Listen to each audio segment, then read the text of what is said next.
glad you're not around to see this. Hello and welcome. This was our intro for today. By the way, it's a video called Modern World War II Games by a channel called Flipping Ding Dong, which I recommend everyone to subscribe. And this is the link in the chat. So, good content, as you can see. But anyways, with this out of the way, let's get straight to the business. Today, right now our panel consists only of Striker. Merry fucking Christmas, you infidels! Black Lord. And have a happy belated winter solstice, Yule. And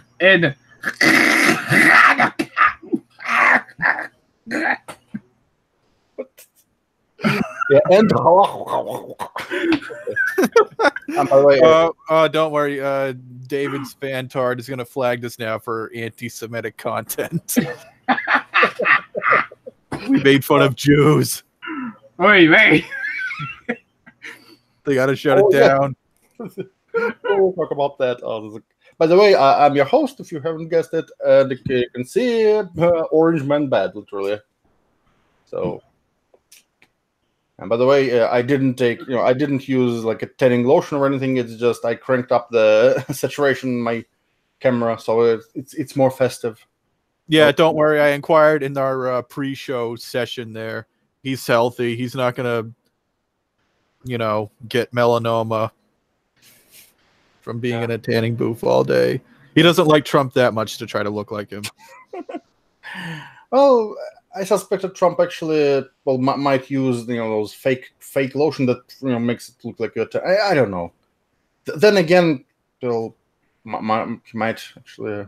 It might be something about older Jersey men. I mean, my grandfather, who lived in that state, he was a roofer for his entire life. He kind of got normally, of course, he got light over time, but he got really dark skin. Just I don't know, something about Jersey and the sun and dark skin, even though you should be pale as fuck. Oh. Yeah. Anyways, the thing is that kind of had a brain fart right now, so I forgot what I was going to say. But probably nothing important. Well, but you need some more melanin. You don't seem to be woke enough. Oh yeah. We'll see some woke takes. Maybe actually we might as well start with those woke takes. All right. Oh, this is something. Oh, hello there. This is our resident fascist dictator. Hey. Yes. Glad for him to join us this evening. Yes. Sorry if I sound pissed off. I somehow thought that life would go my way for one fucking time, and it wouldn't take 20 minutes to make two fucking hot dogs and some fries. Oh. So fast food is fast. Like in your case, fast food was fast in name only. That's yeah. Huh. Time to gas. Yeah. Anyway, so since you mentioned woke takes, let's take a look at this woke take. It sounds almost like something you would expect from a parody, but apparently it's not parody. So the original tweet was, it's about Trump's wall, and the original tweet said that there is a reason why the wall needed. Imagine if next door you have had Nazi Germany, wouldn't you want a wall against them? Well, France a wall, but I'm just wondering, is he comparing Mexicans with Nazis? Well, if that's the case, the alt-right would probably agree with him. To use an example, speaking of Mexicans and Nazis, there was a Mexican gang that tried to ethnically cleanse their city from black people. Yes, really. So maybe this comparison is actually more apt than it seems. Again, the original tweet is not what is important, but let's read it anyway. So, someone called Jeff Felt. Oh, James. Okay. Glad he opened to this instead of the last time when he came on. And Hey, James. the freaking Slaneshi dildos everywhere. Oh yeah, the guy. We got the weapons we got our weapons crafter over here. Oh my god. By the way, during that stream, I don't think there was a good time to pop in and not see some degeneracy. The whole stream was like that. And the one next week after that was even worse. The next one was, I think the next one was the one with all the, those cross-dresser, drag queen, alien, gay alien, like gay niggers from outer space. Those were, remember those? Yeah. Yeah, the imagine. Yeah, popping in during that, while we were watching that video without any context, yeah, quite an experience. Oh god, hold on, wasn't this a while ago? Oh no, this is recent because I remember Jeff Felt also fucking, blasted somebody in the same basic thing at one point. No, anyways, so this Jeff Felt says, to use an example that you'll relate to, Germany was to the south of if Germany was to the south of us and they were not Nazis possessive, come on. And I know I understand the irony of me being a grammar Nazi in this context, but still. I think that's autocorrect though. Yeah, well, yeah, maybe. I always forget that a lot of people are using like mobiles and speech recognition. Sometimes if you see some tweet that doesn't make much sense, or the spelling is really, really wrong, like the same word the different word that sounds the same is used instead. Well, maybe it's not the person who is talking to you is an idiot. Maybe they just used speech recognition, and speech recognition isn't perfect, but it's actually pretty good nowadays. Anyways, so yeah, if there were Nazis still living in Germany, I'm sure they probably are. Well, yeah, Kraut moved. Well, no, Kraut moved out of Germany, so not as much. Not as many. We'll talk about Kraut later because oh boy, Kraut and Shitrat, they were busy boys this week. Oh, okay. So, would you say a border wall was racist? Well, this analogy is really bad because first of all, Nazis wouldn't illegally cross the border to another country, if they are such. I'm surprised they haven't come after China for building the giant wall against the Mongolians. Well, because only whites can be racist. Yeah, anyways, okay. Would you still feel a border wall was racist? So yeah, this Talib Quail Green apparently thinks that border wall is racist, which is, well, again, just discard their opinion and I don't know, maybe put them into recycling. They really just wasting resources and oxygen. It's just a waste of carbon atoms. Glebs. Yeah. This isn't just any Twitter. This is Talib Kweli. He's a rapper in the United States. Well, you know what the word rap stands for? It stands for retards attempting poetry. Oh. Savage. Yeah, anyways, so Brutal, savage, wrecked. What do you say about after that?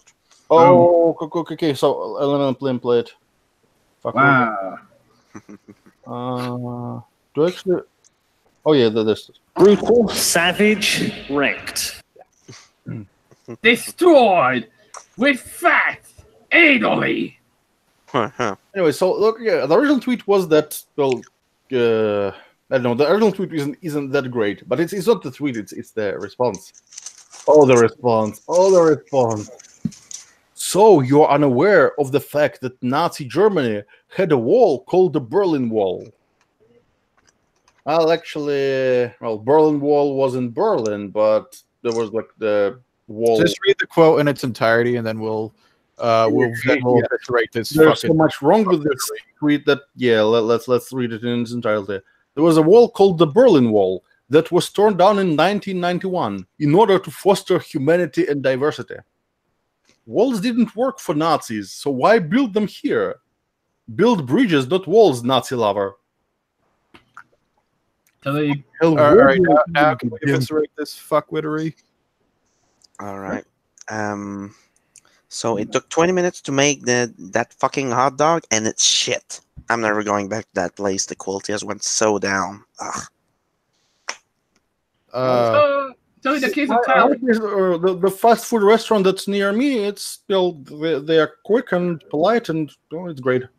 Do they have a McDonald's near you, Glebs?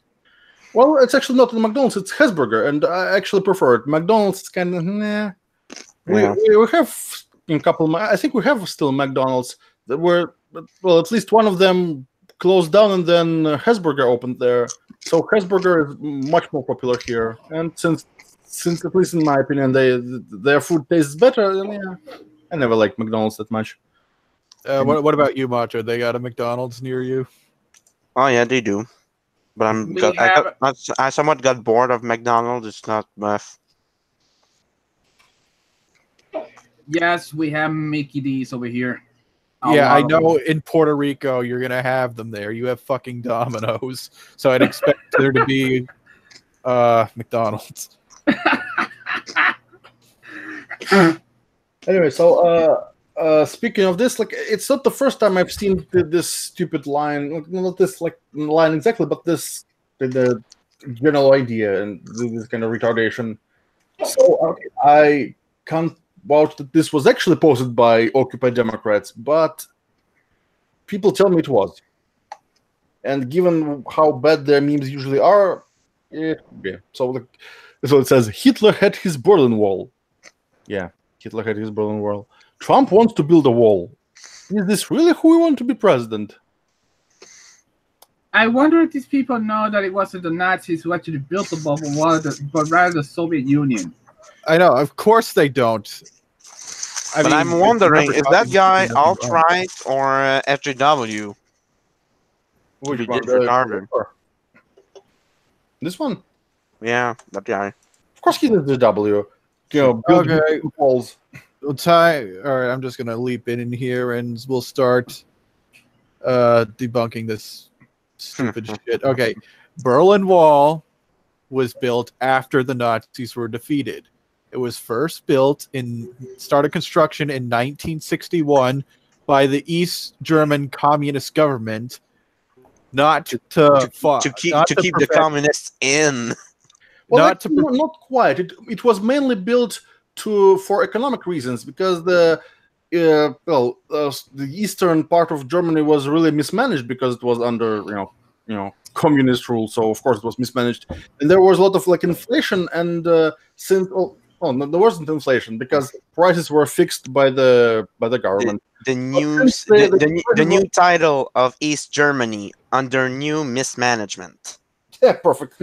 Well, yeah, for the first couple of years when Berlin was divided, yeah, there was no wall and people moved about freely. But then when most East Berliners started moving to West Berlin, they were like, okay, we got to stop this.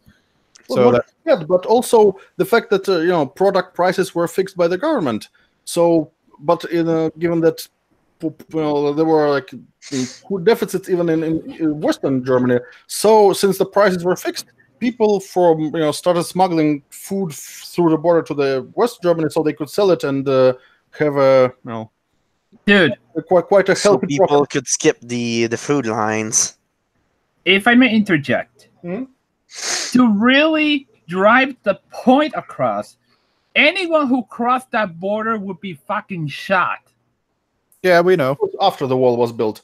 But I think that the reason was first to prevent people from running away. But I think that the economic reason was even more important because of the possibilities for black market possibilities. Because of that, there were food shortages in the Eastern Germany because a lot of this food was smuggled through the border and sold there for a profit. And basically, it made the situation from bad to worse. It already was kind of mismanaged, but after this started happening, like in people started smuggling food in droves. Yeah, they said, fuck it, let's build a wall. Well, I don't know why it's called Berlin Wall, because there was like two walls. The Berlin Wall was in Berlin, but the main wall was like through the whole Germany. That's the more important, because also Berlin was deep inside the eastern part of Germany. So. And the wall was meant to keep people in, not out. So, Because like Western Germany, they didn't object to people getting from the east Well, to them. well, technically, it was to keep them out of West Berlin, since it was surrounded by East Germany, which yes, it's confusing.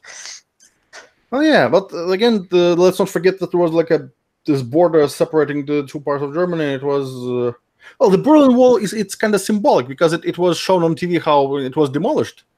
So yeah, it became like a symbol, but it's also became in the more general sense, it became like a symbol of the Iron Curtain that was kind of demolished at the same time. Yeah, that's right. But again, let's not forget the bigger picture. The Berlin Wall was just a wall through one city, but there was this big separation through the whole Germany. That's more important. Well, I know it wasn't built in a single night, but it was built really quickly. Yeah. How much? Yeah, how much? Like a week? Well, for the Berlin Wall, no, I don't think it was that quickly. It was definitely within a couple of months, I believe. At first, they had just prior to construction, they put, the barbed wire. Then you had the famous barbed photo wires of the guy and crossing over. guards. Yeah.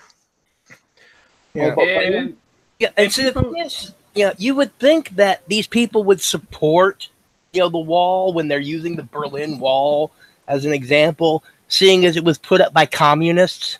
Here the kicker, the Berlin Wall was known as the anti-fascist rampart. Oh shit! What? Oh fuck! I never heard that. So why the hell would the Nazis build a wall called the anti-fascist rampart? Maybe because they fucking didn't. It was the East German communists. Oh my. Okay. Anti-fascist protection rampart or antifascista Schutzwall. I mean, by the way, it's I need to. Oh, hello there, Egan. Yeah, Egan is in the chat. So, by the way, there's so much wrong with this. First of all, let me just rag on this part about diversity and what kind of diversity? After this wall was demolished, white people could live together with other white people. That's your diversity. Yeah, the wall came down in 89, not 91, and it wasn't to foster diversity. It was to reunify Germany and reunify Berlin. Yeah, it had not. Well, maybe humanity. You could say that, but it's not even about humanity. It's just uniting two parts of the country that were separate countries, and diversity. No, walls didn't work. No, walls worked. It's the fact that this wall had to be demolished means that it worked. It worked really well. It stood for decades. Well, the wall didn't work for Nazis, because this wall was built after Nazis, so it didn't work for them.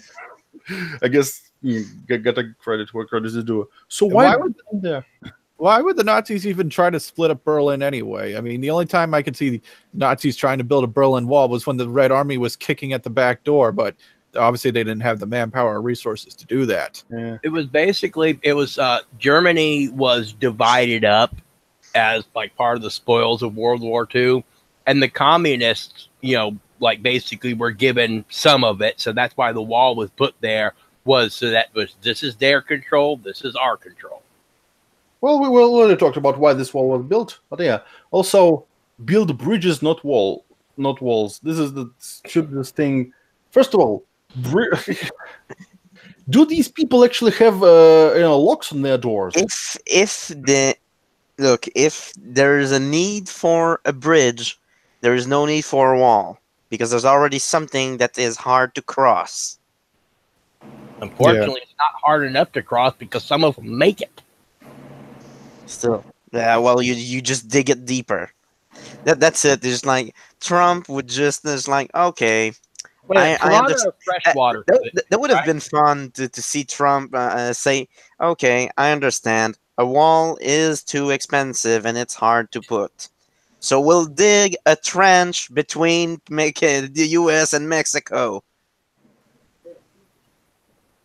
Actually, are piranha freshwater fish? Yes. Yes. That would take care of a large chunk of the border for the Rio Grande. piranhas are not nearly as ferocious as they're shown in movies. Yeah, predator That's piranhas. because we genetically engineer them to be, we genetically engineer them to have, to have foul attitudes. No. Look, I want piranha. No. Sharks with freaking laser beams on their heads. Yes. There we go. Also, Yes, that's I much need better. to call this. Come on. Build bridges, they said. Well, in his case, since he's kind of known as a hip hop singer in the United States, well, I think he has a couple of bodyguards. Am I right? How about we build a bridge on a wall? Then now that I think We about build it, a wall on a bridge. There. now that I think about it, this is the same shit that Lily Allen said: build bridges, not walls. Yeah, because they're NPCs. They literally have no their original thoughts. They just regurgitate things they heard somewhere else. So yeah.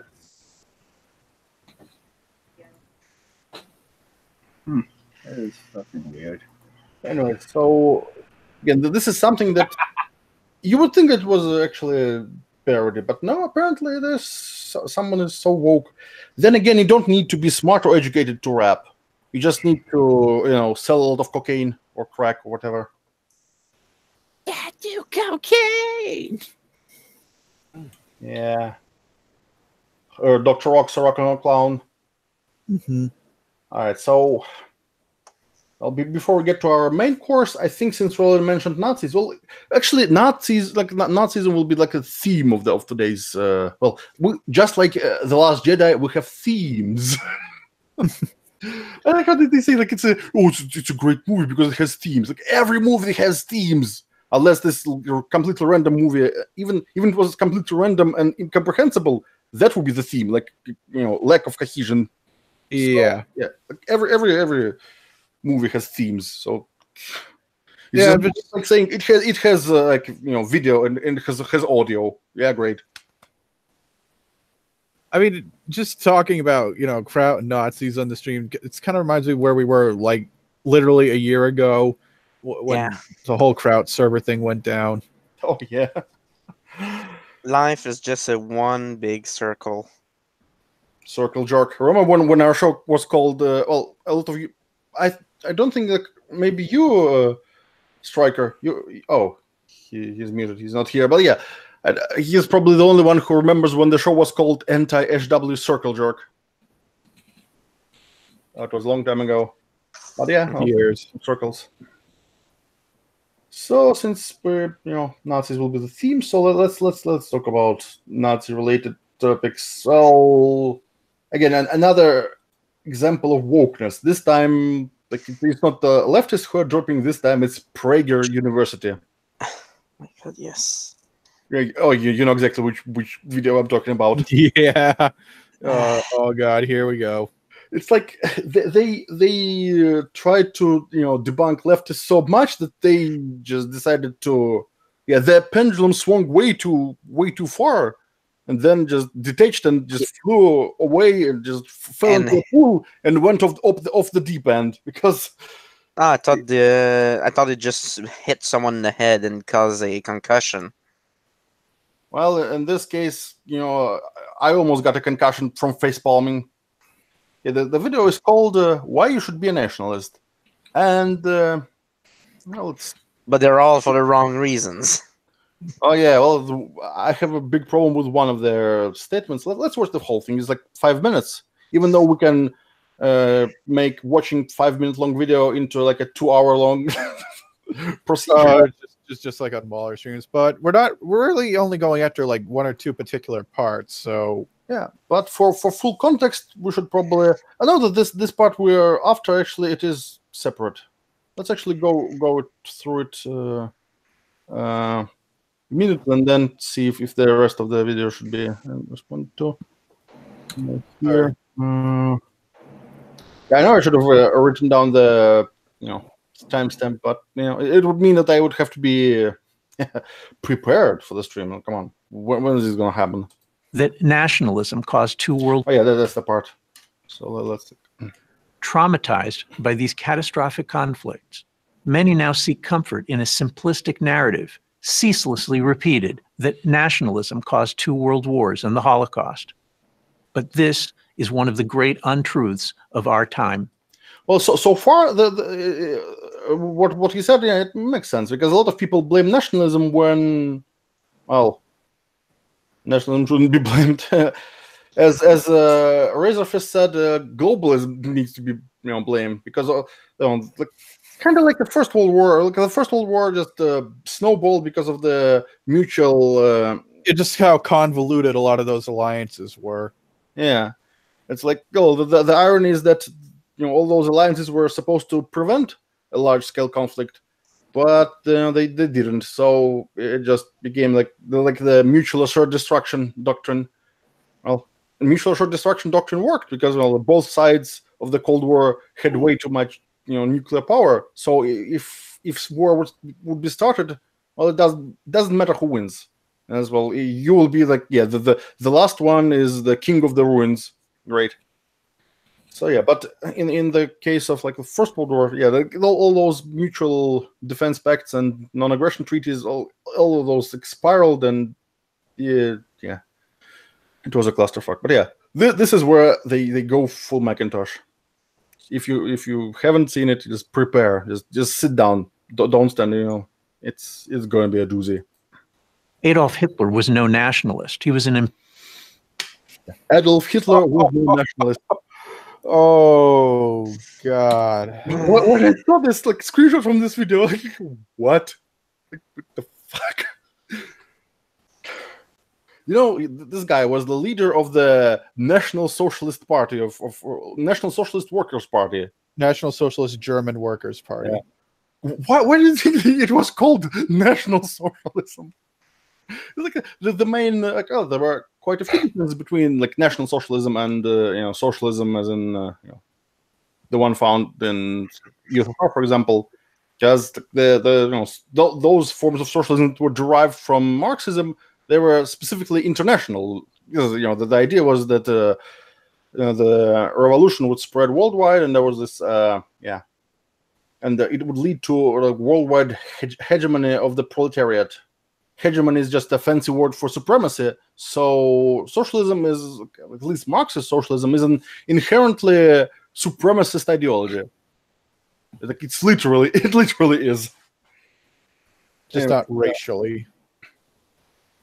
Yeah, the thing is that, well, actually, the funny thing is that a lot of socialists, even those who subscribe to Marx and his way of thinking, a lot of them had no problem with the concept of race war.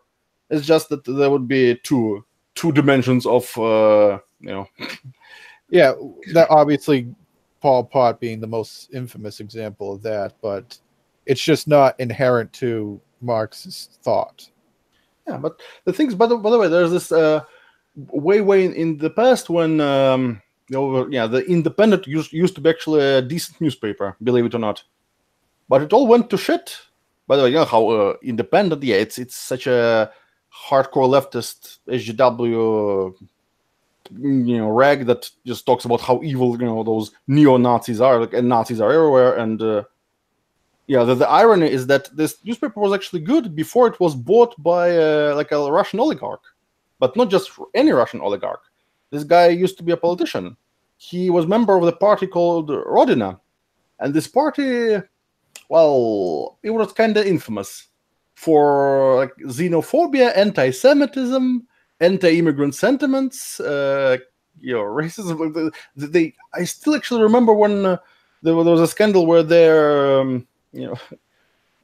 promotional video before elections, it really showed a bunch of immigrants in Moscow, sitting and throwing watermelon. What's it called? The outer shell, watermelon skins, I'll call them. Yeah, throwing them around and acting like a bunch of douches. So there's this. Someone from the party walks by them, looks at them like, yeah, it's time to clean Moscow from trash. Yeah, well, he didn't mean the trash that those immigrants left on the floor. He meant them. They were the trash. Yeah. So this party. Oh, by the way, this party. Not only that. So far, I mentioned that the party they had anti-Semitic views. They also had hardcore anti-immigrant stance. They were accused of xenophobia and racism, and also the main the main ideology of the party was a lot of social reforms, like increasing the welfare state, all those typical socialist leftist thing is. And yeah, so they were pretty much socialists, and they also were really hardcore nationalists. Yeah, so nationalists, socialists, who don't like Jews, don't like tanned people, don't like immigrants. So yeah, this SJW newspaper is owned by a guy who, by all accounts, is a fasci goy. Oh, the people in the chat. Evangelist says, shit rat time, boys. Oh, yeah, we'll talk about shit rat in a moment, because shit rat had managed to do two really stupid things this week. Well, at least two, probably more. Okay, so Kuntka says, hey, anti-SJW degenerates. Yeah, that's us. Shred is an unstoppable cringe lord. Oh, yeah. Nothing can stop it, and nothing can stop the pain of observing his shenanigans. But yeah, so this tangent I went on to talking about the Independent. The reason I mention it is because back in the day, it actually was a decent newspaper, and they published an article written by a guy who he wrote a book. The article was called "Hitler and the Socialist Dream," and I actually recommend everyone to read it, because it's great. And the main point is that, I wouldn't say that maybe it's completely compatible with the orthodox views on history, but those I actually believe. At least I agree with at least most of the points made there. Listen and believe. I mean, you can actually check all the facts. Check out as far as I could tell. But yeah, the idea, the thing is that the main thesis is not that the supremacist and genocidal tendencies of Hitler weren't in opposition to socialist ideology, but actually were the extension of it, and it's interesting. That's some interesting things there, especially how the left likes to praise Sweden, and what they don't tell you is that Sweden had really interesting, and nowadays those would be really controversial eugenics policies, where people considered to be too stupid, David Schrader, were forcibly sterilized without their knowledge or consent. So yeah, this is like leftist paradise. Totally not something Nazis would do, right? Right? But yeah, again, this is the great untruths of our time. Adolf Hitler was no nationalist. He was an imperialist. And insert this meme that says, why not both? Yeah, because those are somehow mutually exclusive. He'll try to explain, the nationalists are the ones who are concerned with the nation, and imperialists, those who want to subjugate other nations. Yeah. Well, you can love your nation and actually, it all, because when it comes to PragerU videos, they actually make a lot of good points that might not seem to make sense for a second. Well, this is not this case. I mean, yeah, this isn't even like splitting hairs or anything. This is just like, no, they're not mutually exclusive. Yeah, I mean, there's different types of nationalism. Yeah, there would be a type of nationalism that true, that would be against subjugating other nations, but very jingoistic and hostile nationalists like the Nazis were totally for that. Yeah. I think that the form of nationalism that would never like subjugate other nations is like the isolationist nationalism, where you pretty much build a wall around your swamp and don't. The Nazis had a supremacist form of nationalism. Yeah, that's just how it is. Yeah, actually, yeah, I can. Let's listen to his argument. Obviously, what the Nazis did is not, doesn't incriminate all of nationalism, but it only incriminates them, though. The thing is that, the genocide was, in the supremacist views were pretty much the extension of their form of nationalism, but it's more of the extension of the in case of. Even like National Socialism isn't the same as different form of National Socialism.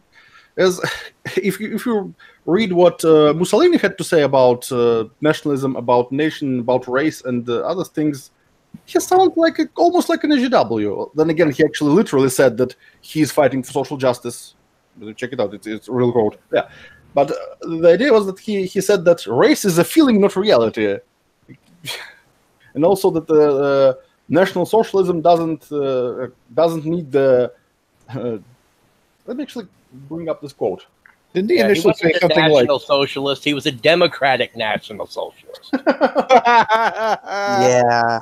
Yeah, like Trump is not a fascist; he's a democratic fascist. There's a difference. I may have to use that line. What's the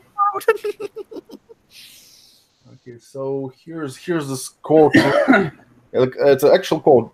I actually checked. I think it's from the book called Talks with Mussolini. It was written by a journalist, don't remember the name, who talked with Mussolini, and this book is like transcription of their talk. It's very interesting. Well, check it out.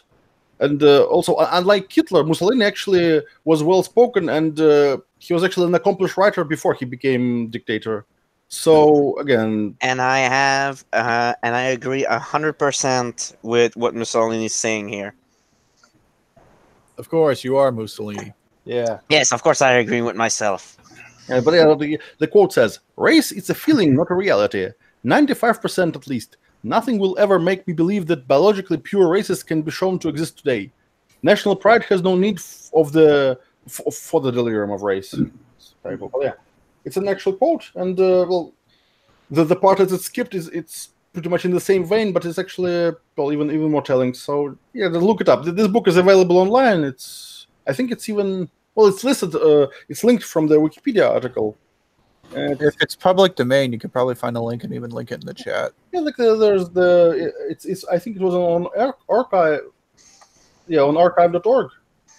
I think it was. It's a scanned version. The formatting is a bit wonky, but it's readable.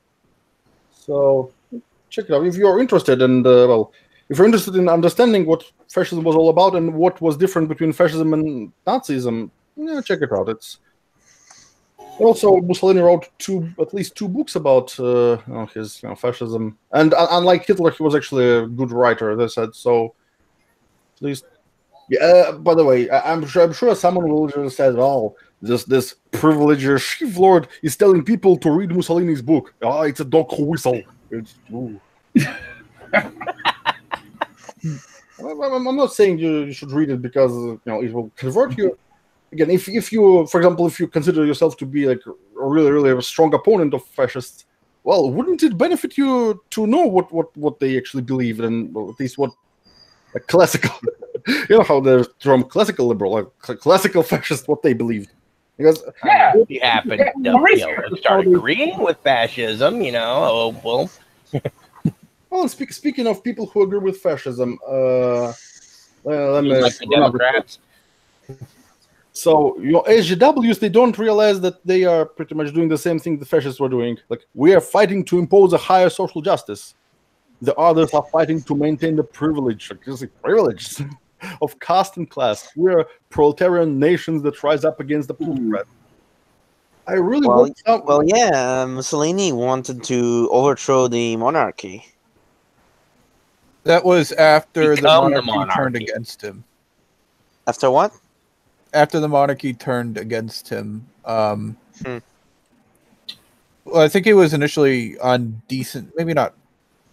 Maybe he never really liked the king. No, well, he sort of just aligned with the king when he realized he could attain power. But I think mostly he, for the First World War, at first he was against it, and then he realized, hey, maybe a war would be a good good place to rile up the people to overthrow the king.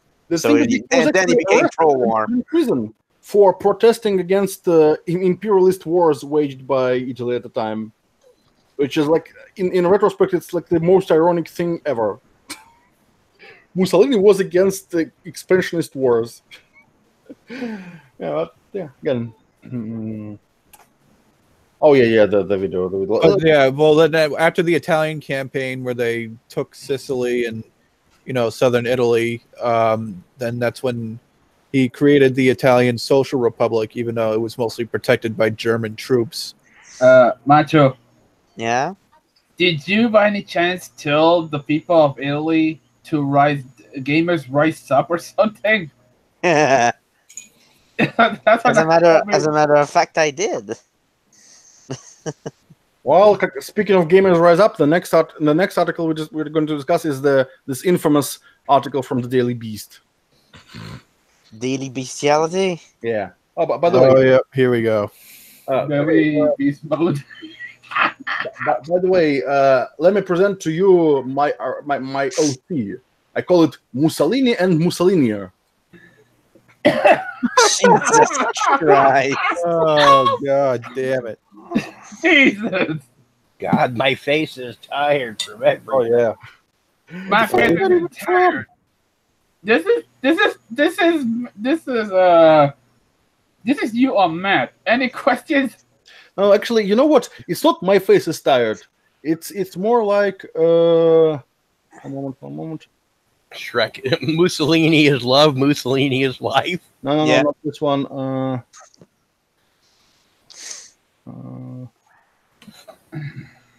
lost this.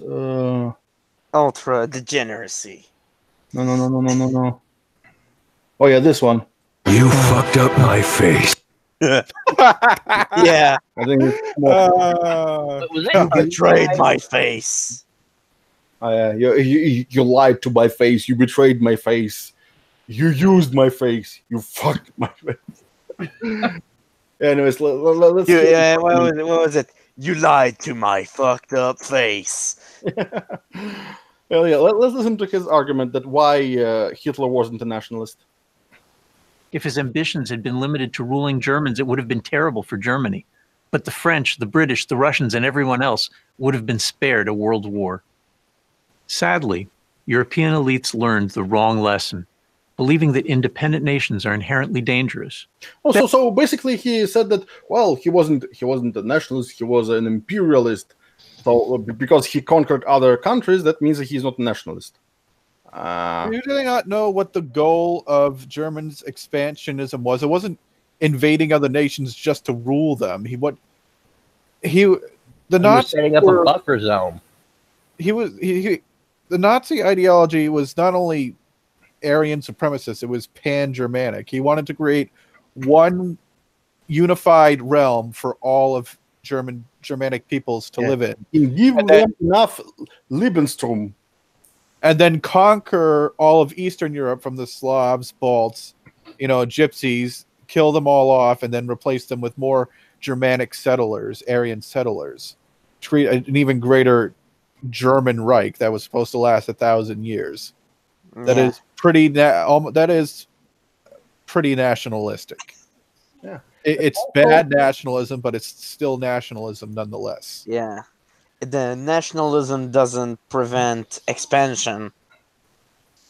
Let's see what the definition is. Let's see. Like the most generic definition is like nationalism is a political, social, and economic ideology and movement characterized by the promotion of the interest of a particular nation. So, did Hitler promote the interest of a particular nation? Yes, he did. Yes, the German nation. Especially with the aim of gaining and maintaining the nation's sovereignty. Well, it doesn't say anything about other nations' sovereignty, so you might Well, maintain your sovereignty. They were pretty tired of being fucked over by the French and everyone else for the reparation of World War One.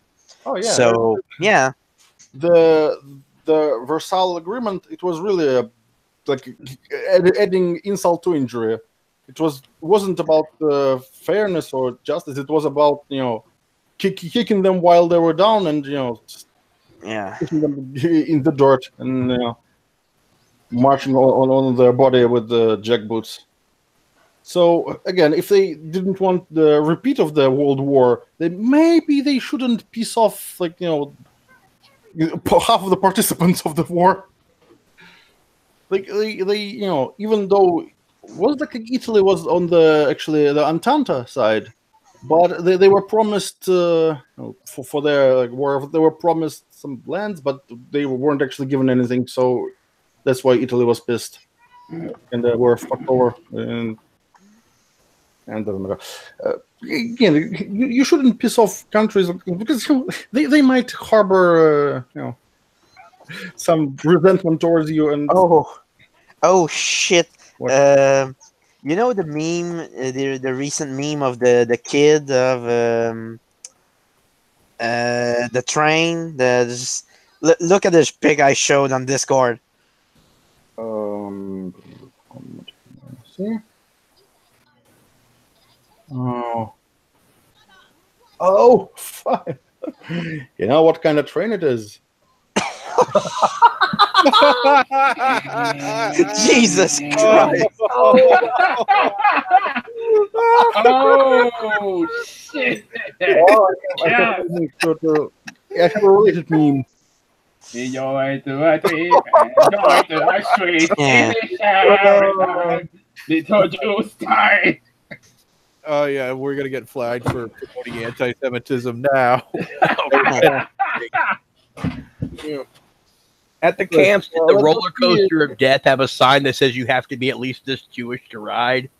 The Polar Express. I forgot the name of the movie. That's it. Let me guess. The sign said you must be this Jewish to ride, and it's a billboard with a gigantic nose, isn't it? Yeah. No, no. At the entry of the train station, it say you must be this high to enter. I actually have a meme with this, but it's not named properly, so I am too lazy to find it. But anyways, let's see the definition of imperialism. Imperialism is a state government practice or advocacy of extending power and dominion, especially by direct territorial acquisitions by gaining political and economic control of the areas. How those are not imperialism and nationalism are not mutually exclusive. Yeah. Yeah, I know, but about, I mean, you have to take a look at also the goals and aims. Like nationalism is about setting up a territory, whereas imperialism is about the acquisition of territory.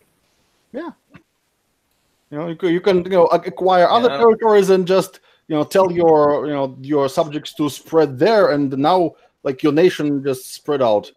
And no, but I mean, nationalism actually says we want this area, and we'll take that area, and that's what they do. Whereas imperialism is like, okay, we've got this country, on to the next one, on to the next one, on to the next one. Well, still, I mean, if we go back to the particular Nazi example, I mean, that's kind of what they did. When during the Anschluss, they wanted Austria and Germany to unify to form one greater German Reich. The idea and once they got that, it was just like, oh, hey, look, there's the Sudetenland and Czechoslovakia. There's a lot of Germans there. We want that too. Like, okay. So yeah. Yeah, but the thing is that I don't think they were planning on expanding beyond that. It was basically get the traditional Teutonic homeland, and keep everybody else out. Well, their goal was to conquer Eastern Europe to pave the way for more German settlers. Oh yeah, then he was an imperialist. Yeah. He was both. Yeah. So again, this is why like PragerU, even though some of their videos are pretty good, I wouldn't take them seriously just because they put out a lot. They're a double-edged sword at the best. And let's not even go into the Dennis Prager himself and his. Well, I thought that he was like confused religious views, but I don't think actually those are confused. I think that he uses the fact that his viewers don't know any better. Okay, the thing is that some of the videos by PragerU that were made like typical it sounds like Christian apologetics, but they aren't, because Dennis Prager is not a Christian. He actually is a Jew, not just nationality but also religion. But the thing is, like in the video, he made a video trying to quote unquote prove the existence of God. And how did he prove it? Well, he predicated his argument on the existence of afterlife. So to prove one thing that is notoriously difficult to prove, because those theologians tried to do it for centuries and couldn't. But he decided to predicate this on an assumption that is even you can't use a topology as your argument of proof. So yeah, he was a lot of circular reasoning, if I remember correctly. Yeah, but also the idea was that if there's an afterlife, then if there's like a fairness in the world, then there has to be like a heaven for righteous people and hell for sinners. But when mathematicians are calculating stuff about the circle or using circle, this is circular reasoning. Wait. The funny thing is that let me explain. In Jewish mythology, there is no like heaven and hell. It's called Sheol, and it has more in common with like ancient Greek idea of afterlife than with the Christian afterlife. It actually what they believe about Sheol is that everyone's soul goes there after death, and they don't even retain much of their like memories or personality. It's really not something to look up to go, oh yeah, well I'll die and go to heaven and it'll be great and come back as a blank slate there. Yeah, instead of like Sheol is more like storage of obsolete units pretty much, and it doesn't matter what you did in life, everyone got there, and there was no differentiation. So, but since he's a practicing Jew, he should know it. I think he knows it, but his audience probably doesn't. So he uses this very abstract notion of Judeo-Christian morality or Judeo-Christian tradition. Well, Christian tradition is based on Judean tradition, but it's not the same.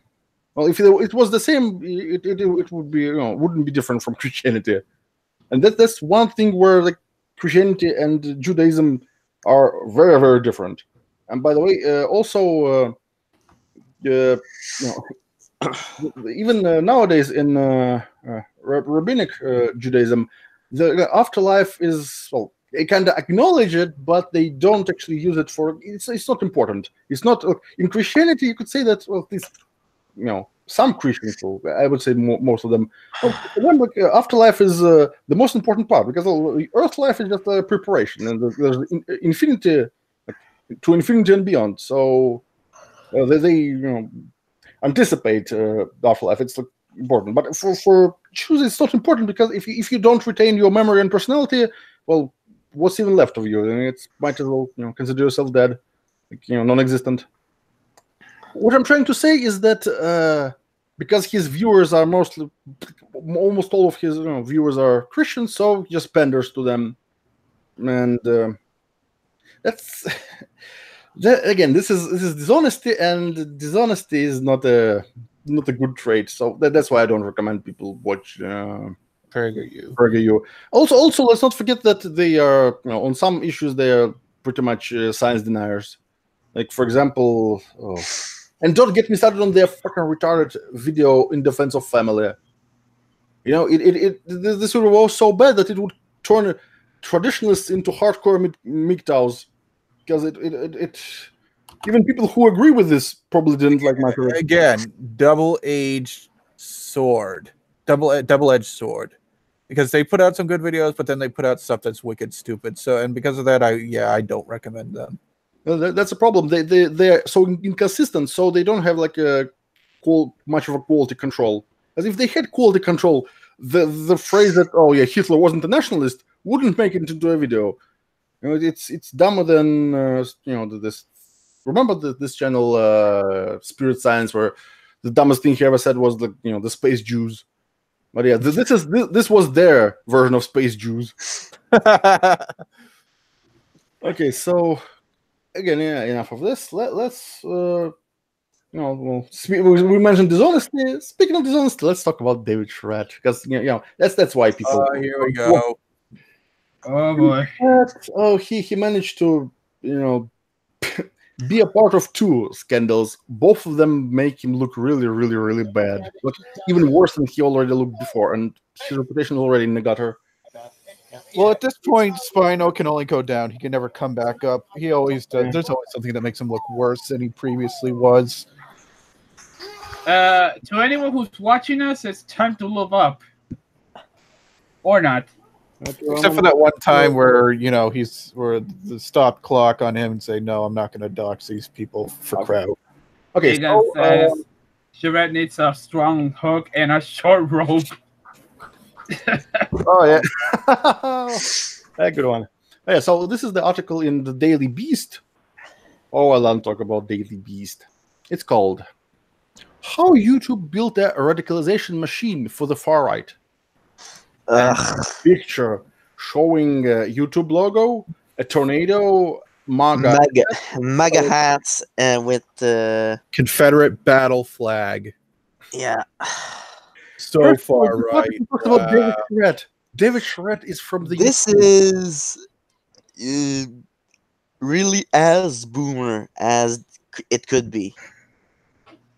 Oh yeah, it's the boomer. That image is also fugly as shit. Not merely because of how wrong the symbolism is, it just doesn't look very good. Oh yeah, it's like they literally took a satellite photo of a hurricane, put it on top of this, like either not multiply, probably either darken only or maybe multiply. It doesn't matter.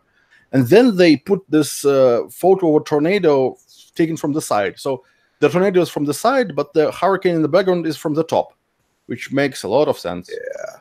Then they really, really badly cropped out the MAGA hat, and you can see the tiny white border around it.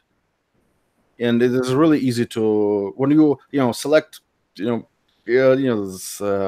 using, probably they use the magic selection tool, and when it doesn't select this thin border around the object, you just use select grow and grow by 1 or 2 pixels, and problem solved. It's easy. They either don't know or don't give a shit. Maybe both. So it's not boomer enough. It needs flaming skulls. Huh? It's not boomer enough. It lacks one thing, and that is flaming fucking skulls.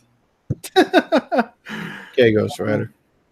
Yeah. So there's a photo illustration by the Daily. Hell yeah, brother. If I made this shit, I wouldn't take credit for it. I would just credit it like Ellen Smithy or something.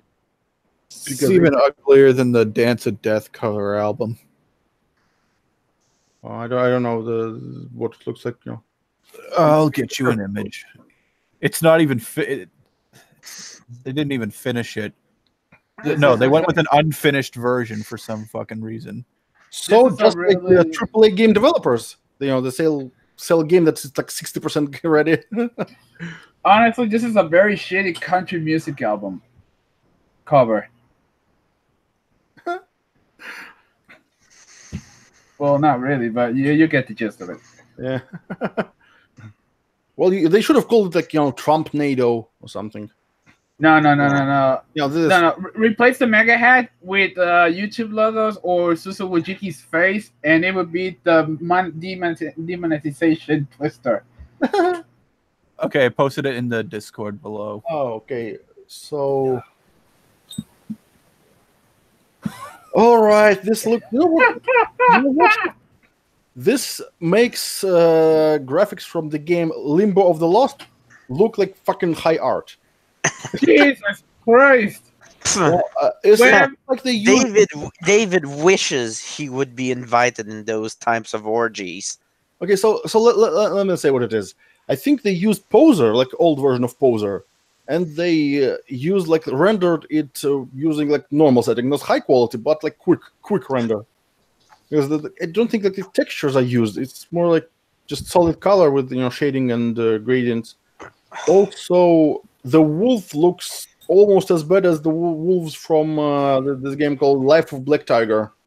Is this supposed to be a wolf? He looks like a fucking dog.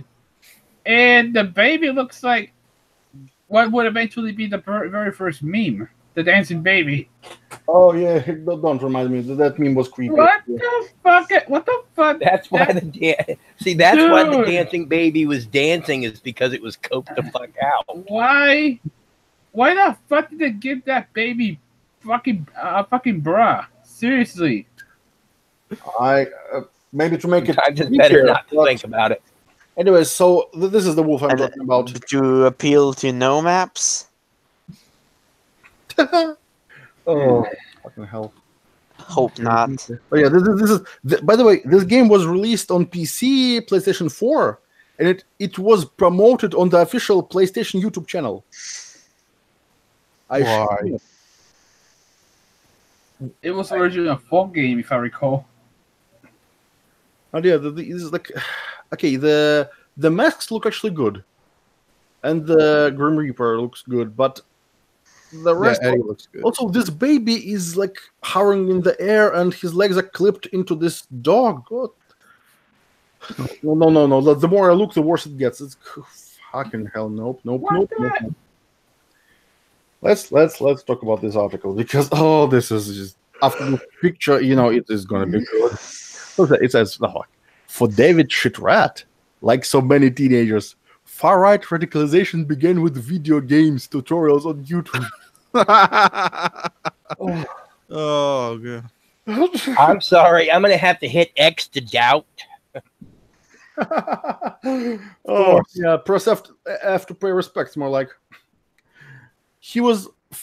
I was only 15 years old. I loved Call of Duty so much I had all the merchandise. Every night I prayed, COD is love. I said, COD is life. So I was only 15 years old and drinking Mountain Dew. Oh, Egon in the chat says, this totally happens. I remember once many years ago, I looked up some Mortal Kombat fatalities. Next thing I know, I'm telling everyone to read Siege. Oh. Okay, let's see. He was 15 years old, loosely liberal, mostly interested in Call of Duty clips. First of all, I suspect since it's the Daily Beast, which is like they have literally no credibility whatsoever. It's a rag. It's one step above Occupy Democrats, half step above Occupy Democrats. And I suspect they might have added this Call of Duty because you know what? If you ask someone who doesn't know much about gaming to name some game, it would be like Call of Duty, Halo. Well, nowadays it's probably Fortnite, but in the past, Call of Duty was like the generic game, and for a reason, it's kind of like lowest common denominator. It was very popular because it caters to everyone. As a result, it's kind of yeah. There are even some girls who liked Call of Duty. So I'm a gamer girl in a gamer world. We can play this song, by the way. It's fucking hilarious. It's from the musical. Okay, Call of Duty. So yeah, and also, apparently nobody actually ever heard about David Shitrat playing Call of Duty ever. Also, then YouTube's recommendations led him elsewhere, because Call of Duty clips and some localhost denialism. It's pretty much the same algorithm. Just put them together. Well, I guess maybe there's a connection because some Call of Duty games actually are set in World War II setting. Although, that's when he was 15 years old. Which Call of Duty was? Since he's like 20 now, so 5 years ago. Which Call of Duty was like current 5 years ago? Was it Black Ops 2? Shit, I kind of lost track after Modern Warfare 3. Let's actually Which that was in 2011. That was the last Call of Duty game I ever let me played. check Wikipedia. So first-person shooter codes. Okay, so so Call of Duty was first released in 2003. Call of Duty 2 was released in 2005. 3 was released in 2006. So 5 years ago, 2013. And which one? Modern Warfare was in 2007. Modern Warfare 2 is 2009. Then Modern Warfare 3 was 2011. 2011. Black Ops. Or in the case of Shred, probably Gay Ops. Because, well, yeah, Kraut and Shred always participate in some gay ops, and those ops are so gay that they require someone with a half a dick. Yeah. Okay, so it was Call of Duty World at War. Oh my god. Black Ops was 2010. Black Ops 2 2012. So Black Ops 2 was like the most recent one at the time. It wasn't about Nazis, so. Well, there was probably a Nazi zombie mode in that one. You play and see zombie Nazis, then it zombifies you. You become the zombie Nazi. Yeah. I don't know. It's like we can just for shits and giggles come up with better logic than they have. It's like when how some retards say that the MRAs are like Nazis. And they don't even say why. Actually, can come up with the explanation because MRAs for fighting for men's rights, and who were Nazis? Nazis were like a German Workers' Party, and most workers are men. So workers' rights are men's rights. So therefore, see, just fruits and giggles, I can make better shitty arguments. Well, workers' rights is also something the communists would fight for. Well, that's the thing. Nazis and communists, they have quite a lot of more in common than both of them might want to admit. Horseshoe theory. Well, at least Mussolini, he openly admitted that Marx was his inspiration. For Hitler, I mean, come on, Hitler would never admit that a Jew was his inspiration. Hitler admitted nothing wrong. But the thing is that in private, he actually I know privately he had some respect for Stalin despite being his wartime ally, but that's not the same thing. Well, again, it's hard to know what exactly Hitler thought because I suspect his worldview was really, really like fucking scrambled and fucking because he actually some retards say, oh, Hitler was an atheist. No.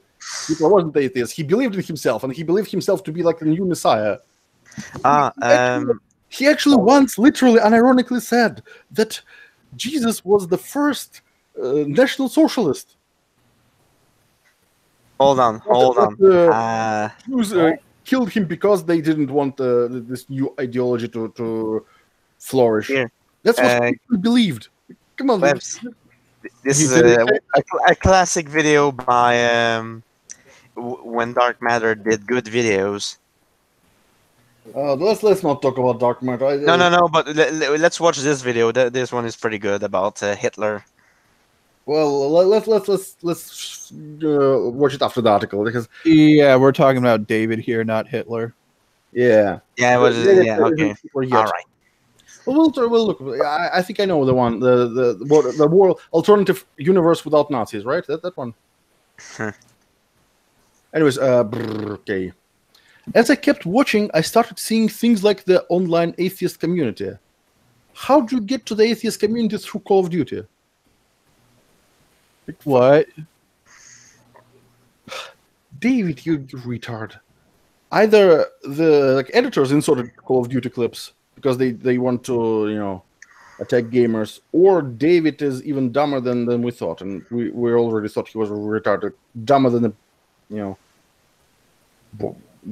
very dumb person. Dumber than a box of donuts. Yeah. Well, at least donuts are good for something, unlike Sherrat. Well, Sherrat is good for a laugh. So, anyways, he's a lol cow. Yeah. Which then became a gateway to the atheism community's civil war over feminism. How is this related to Call of Duty? I don't know. It's like, well, his circulars, I was in the Call of Duty, which somehow connected me to atheism, which somehow connected me to anti-feminism. At least I had a better, a more logical path. I was looking at well, anti-religious videos, and since it was Thunderfoot and when Anita Sarkeesian, then I learned of anti-feminism and anti-SJWism, and I think I went from what was his name? Armored Skeptic and Thunderfoot, those around videos, and then I learned of Sargon. Well, the Matt, if you want to count him into that. Yeah, that's much my pretty much, and it all went downhill from there to where I am today, in the boots of a Italian fascist dictator. Yeah. Well, that's the thing. It's like so convoluted. At least if he said that, well, he got recommendations for atheist videos because of Call of Duty clips, well, maybe sometimes YouTube would recommend random videos that have nothing to do with what you watch. Yeah. But I don't know. Maybe, well, Sherrat is a hardcore conspiracy theorist, so he probably sees connections where there are none. So was David always an atheist? Yeah, from what he always were. And showing that not all atheists are smart or even sane. You know, it doesn't take much to be an atheist. And since there was like there's only one condition, you know, like, it's pretty much like anyone can be it, and including monumental fucking retards with a bunch of mental issues like David Shitrat. Okay, so gateway to the due to a large subculture of YouTube atheists who opposed feminism, I think I fell down the rabbit hole a lot quicker. Oh, this is going to be good. You know it's going to be good. During that 4-year trip down the rabbit hole, the teenager made headlines for his involvement in the men's rights movement. Oh yeah, I mean that article where he was interviewed and showed himself to be the fucking retarded spurg he was. Like oh yeah, I'm not going to date because I'm afraid that a woman will accuse me of being a rapist. You know, first of all, he won't date because nobody wants him. That's first. So you know, don't invent problems you are unlikely to ever face, David. Oh, a fringe ideology. Yeah, fringe ideology which believes men are oppressed by women. No. Then again, look, David Shred, he used to be like a MMRA, and he was really proud of being an MRA, even though he kind of disavowed them. Now he's like full-blown SJW. But when he knew that Daily Beast, they wrote hit piece after hit piece about the men's rights movement. They lied constantly, so he should know better than to be interviewed by these degenerates. So the fact that he decided to get interviewed, might as well suck Hitler's cock.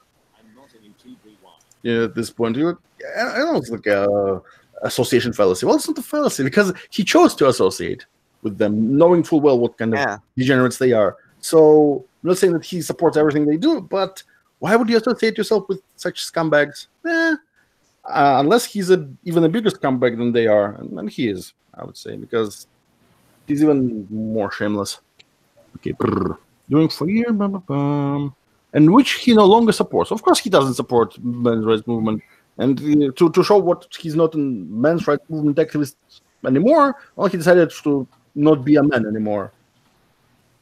See how he escaped the oppression by women. He became the oppressor. Oh yeah, stunning and brave. Okay, he made videos with a prominent YouTuber now beloved by the far right. I think they mean Lauren Southern. They actually made a couple videos together, all together, collaborated. David and Lauren. Yeah, well, it was a collab. It's like, they weren't actually doing them together. Just they filmed each other's part and then edited. It's not like they actually met in real life and did this. And like, although David probably wanted this because he really, he tries to deny it now, but I have evidence of him drooling over Lauren so much that he was really, really enthralled. That's probably the wrong word, but yeah, Enamored.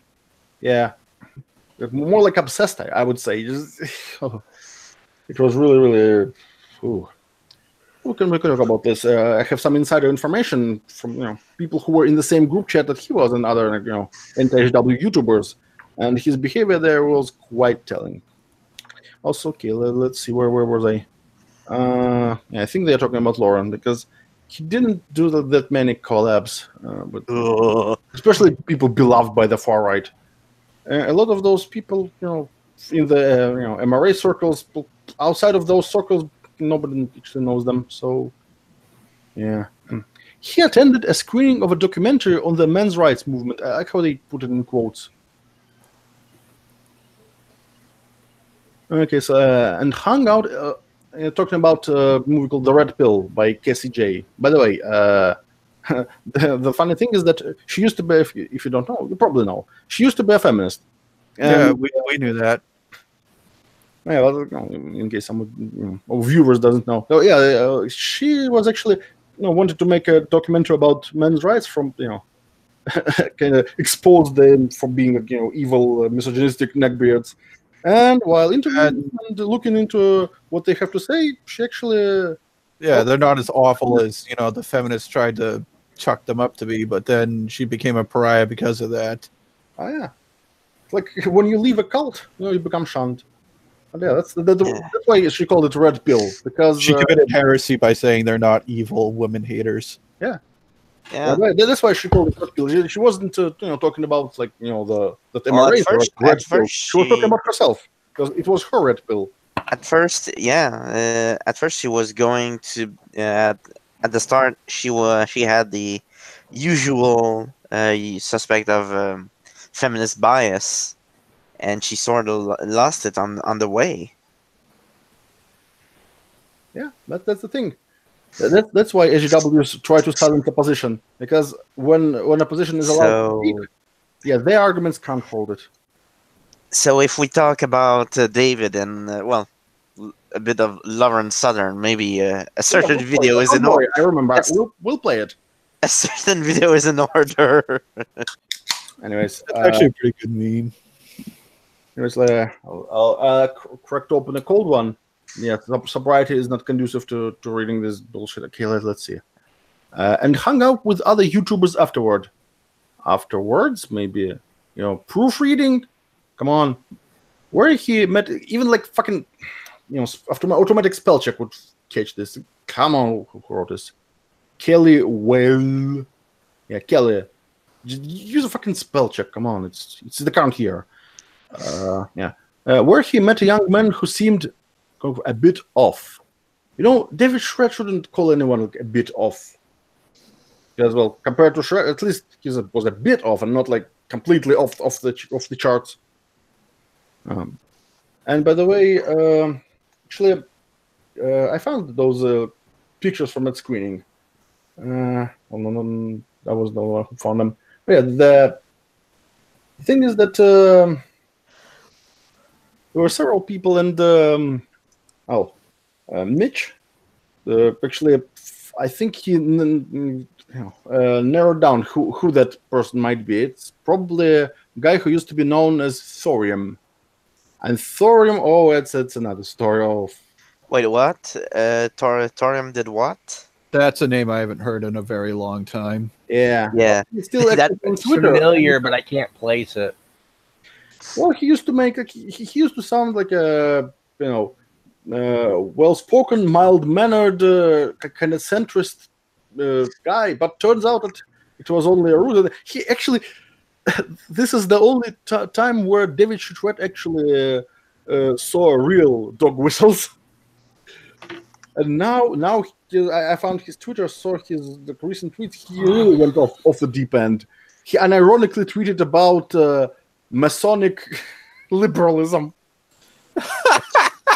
Ah, Jesus Christ. Masonic liberalism. Yeah. That alone is a fucking joke, but this. Oh wow. Oh yeah, like a bit off. But yeah, what did thorium? What did the Mitch reduce down to what probably is thorium? What happened? Well, this says that after the screening, Sherrat hang out with some other people, and one of them was this a bit off, and later says that afterwards Sherrat looked at his YouTube channel and found it was full of like neo-Nazi content or whatever it was. He said that it was. Other people in that group photo, none of them has the Nazi themed YouTube channel. So okay, yeah, that guy's the one. But again, given what passes for Holocaust denialism for David Sherratt, yeah, I don't know. Back then, Thorium came out as the Looney Tune he is only recently. Back then, he actually, judging by his videos, you could listen for dog whistles, but otherwise, there weren't many red flags. If he was saying, "Oh, Holocaust," you mean Holocaust? It didn't happen, but I wish I did. No. I actually don't think he actually isn't like neo-Nazi, but for David Sherratt, everyone is a neo-Nazi. I think he's like a white nationalist, but. Even in his loony Twitter, he's not even like a fascist. He's actually a monarchist. A monarch, very different from fascism. Well, maybe you say, in fascism there's like a leader with a lot of power, and then monarchy is also a leader with a lot of power. But that's about where the similarities end. So yeah. Well, it doesn't help that he lives in Britannistan, which is run by a fucking zombie. I mean, the queen herself. Yeah, basically the difference between a monarch and a totalitarian is a monarch is in charge because everybody agrees with them being in charge. A totalitarian is in charge because they can be. No. In monarchy, usually monarch is in charge because his father was in charge before. It's like inherent, unless it's like a Roman Empire where sometimes just emperors get a dagger in the back, and some general, or some general just gets storms Rome and puts himself on the throne. Kind of like with Napoleon there, just crown yourself emperor as soon as you become in charge. But again, the thing is that fascism was monarchy. Usually, it's very traditionalist, but fascism, they appeal to traditions, but they are not traditionalists. They are like what's the word? Romanticism, where when instead of following traditions, they follow what they're very skewed and very not optimized. It's a bit more esoteric. It's kind of like what they think traditions are, but what they actually aren't. So instead of following ritual traditions, it's more idealist. Yeah, it's like traditions as viewed by someone who only superficially knows them and has a very rose-tinted view of them. And yeah, so it's like traditionalists versus the posers who think they are traditionalists. There's very little traditionalism in fascist movements. It's actually don't forget that back then socialism and its forms were like the cutting edge of political ideologies. So it was like the very opposite of traditions. It was like the cool new hot thing that it's so hot right now. So yeah, it was the opposite of traditions. They only used like imagery. For example, Mussolini during the parades, there were actors dressed up as legionnaires, but there was very little from actual Roman traditions. Mostly because it was so long ago, nobody actually knows much about those traditions, especially some very vulgar, but so plebeian things like this. Well, patricians. They were rich, so they were probably someone who writes down all their how they live and what they believe in. But for plebs, most of them, most of them probably could write somewhat, but they weren't cultured enough to be, to think about preserving traditions and writing. So they would probably use their skills of writing to write something, Horatio is a cocksucker on the wall. But by the way, I'm not exaggerating. You can, after Pompeii were discovered and excavated, a lot of information we have about ancient Roman culture, especially how life was, what normal people did, what they said, what they thought about, from graffiti.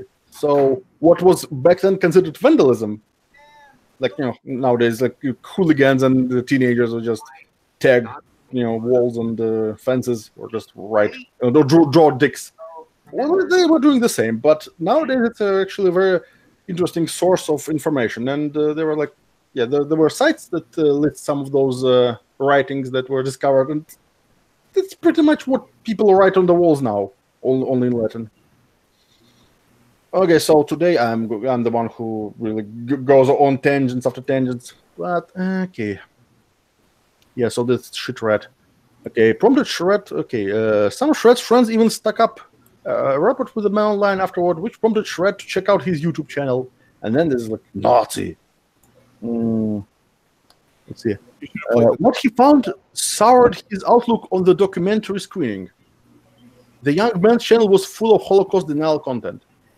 Again, if it actually is a thorium, then bull fucking shit. Back then, I don't think he actually is a Holocaust denier even now, even after going full Macintosh. So, yeah, bullshit. Unless there was another one, but I actually don't know. It is Charette. Don't trust anything Charette says. If Charette says that water is wet and the fire is hot, ask for evidence. Yeah, you should check. Don't trust him. But also, yeah, his channel was full of Holocaust denial. Nazi. There we go. Yeah, so I met a neo-Nazi and didn't even know it. The girl with the penis. Well, first of all, Nazism is not exactly a mainstream political ideology. It's not fashionable. It's not popular. It's not socially acceptable. Even though if you read rags like Daily Bestiality, you would whoever is driving the car near the microphone. Believe me, you cannot be a neo-Nazi and not know it. They're kind of like vegans.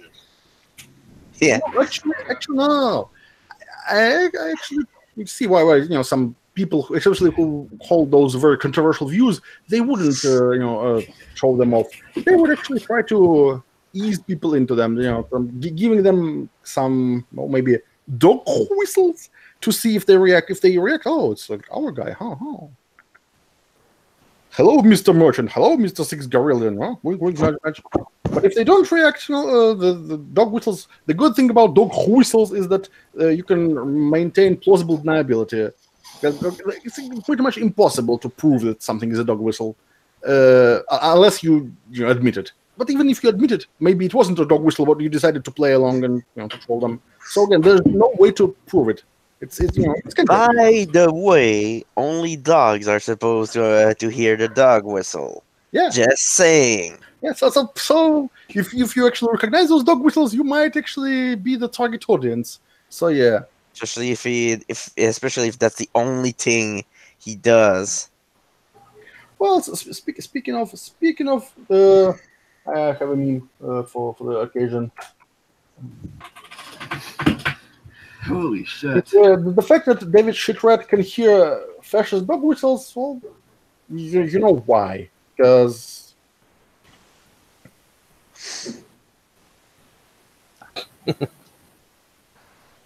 Actually, I wouldn't be surprised if in a couple of years he goes full fascigoy. Because he jumped from ideology to ideology really, really rapidly. First, he was like a left libertarian, pretty much a centrist. Then he just went towards socialism. Now he's pretty much really, really close to communism. At least a lot of people who follow him, and quite a lot of people he follows, are actual, literal communists. Also, icons. There is very little more that could be worse than a turncoat. So anyone in a community that may be thinking of accepting David Sherratt, don't Yeah. ever. So far, every single movement he was a part of, he backstabbed and betrayed. He was a part of the MGTOW. Then he, I want him to betray. I want to see him betray Kraut. Oh, God. What happened And then when that happens, though. That could happen. That's the thing. If he just becomes like a fresh guy, don't be surprised. That's actually like all according to Kikaku. Anyways, let's see what else is there. I met a neo-Nazi. I didn't know it. I met a Nazi. I liked it. Okay, the encounter was part. Also, the thing is, like, so this soured his outlook on the documentary. So just because one guy who attended the documentary was a Nazi, that means that documentary is no bad.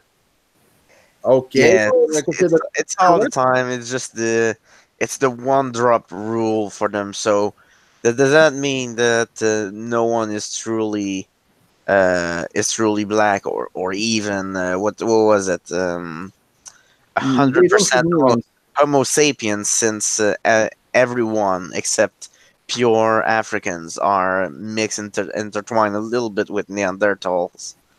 Well, speaking of, like, I don't. Well, David, yeah, he's a homo. Not sure about sapiens part. More like, Yeah. Maybe Homo australopithecus. What about goblinos? Because there is no mercy for the goblino, you know, or la criatura. La criatura. La luz extinguido, le 56%. The thing is, like, why have to become like a really transphobic just because David Sherratt is such a fucking degenerate piece of shit? You know, just because some small percentage of a demographic or like a group has questionable views doesn't mean the whole group should be blamed or stigmatized. So yeah. Okay. The encounter was part of his this disenchantment with the far-right political world. Far-right? What kind of far-right political world? Far-right political world? This one guy? Okay, yeah, it's far-right political world. Yeah. Maybe that guy was the world to him. Maybe. Yeah, that guy was the world to him, and then his heart was broken. That guy actually jumped up to Adolf Hitler. Yeah, and when that guy was, doing shit right up the ass, he was actually thinking about the Reich and not about shit right. That's why he's like, oh fuck, I'm done with the far right.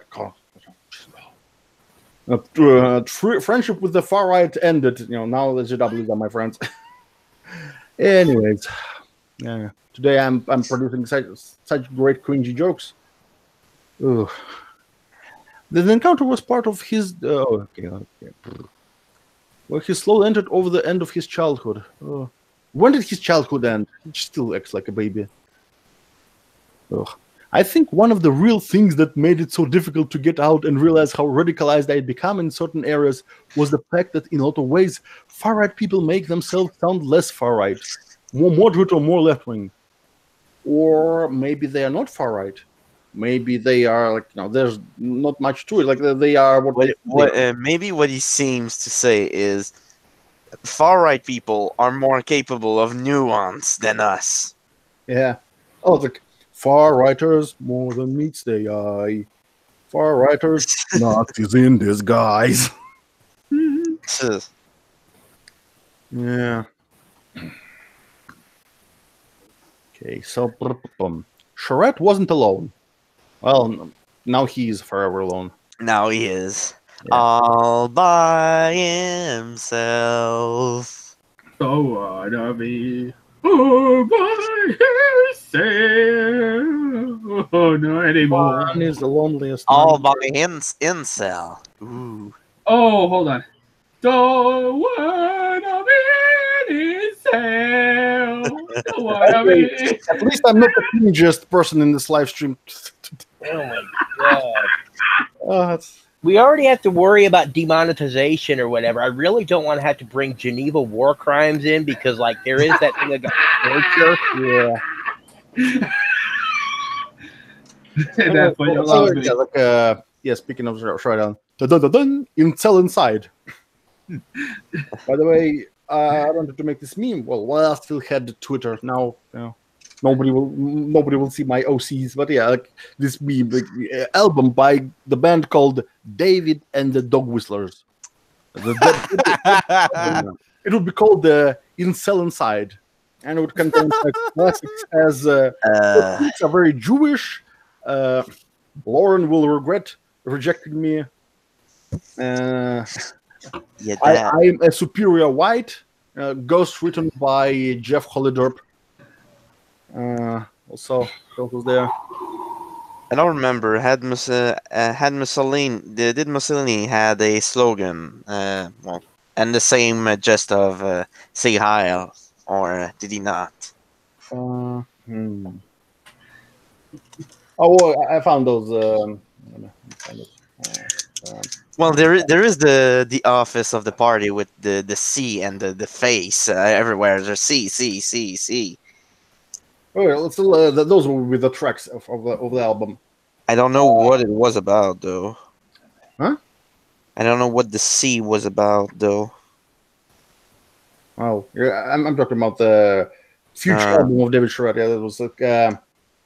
What's in the future for David Sherratt? Box of tissues. Yeah, for not for that, but also for to cry after he finished, knowing that nobody will ever love him. I would say a slow, painful death from gonorrhea, but you kind of have to get laid for that. Yeah, usually. Who knows what kind of relationship he and Kraut have? Yeah, well, okay. With Kraut, the thing is, I know why he's becoming so girly. He trained so much to sue to be able to stitch back together his cock to be able to suck it finally. Man, maybe he and Kraut want to have a Boku no Pico type of relationship. Ugh. Yeah, probably. God, why? Well, more like Howard and Raj. In the same vein, but I don't think I should show it on YouTube. It's pretty much like I'm fucking a white male, and are you kidding me? Yeah, we know with AIDS Skrillex and wow, a 6'3", 250-pound transsexual woman is helping Australia crush the competition at the Asian Women's World Handball Championship. Let's finish the article, and then. Well, I know it's then 6'3" and 250 pounds. At some point, it's just like, come on. Yeah, I mean, and looks like a guy with long hair. I mean, there's no other way to say it. Yeah. Anyways, let's see. So he wasn't alone, but now he is. YouTube has become a quiet powerhouse of political radicalization in recent years, powered by an algorithm that a former employee says suggests increasingly fringe content. Well, given what kind of definition for fringe they are using, you can say that there are a lot of fringe content. Like, for example, people who defend The Last Jedi, that's fringe content. Also, usually cringe content as well. Because so far I haven't seen any decent arguments in favor of The Last Jedi. Well, the best argument so far was like, at least you can look at women in the movie. That was a crush argument made by an actual person, unironically.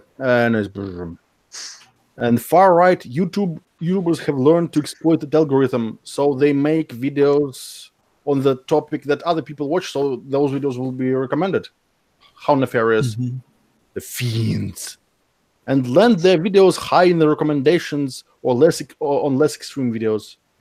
Oh yeah, so like, you're watching a video how to build a castle in Minecraft, and then next next video is about how to make hydrogen cyanide at home for your DIY gas chamber. I know. Radicalization. Okay. The Daily Beast spoke to 3 men whose YouTube habits pushed them down the far-right path and who have since logged out of hate. Okay, you know, they're just great representative sample size, 3 people. One of them, at least one of them, is a habitual liar. Like a really, really bad liar because it's really obvious.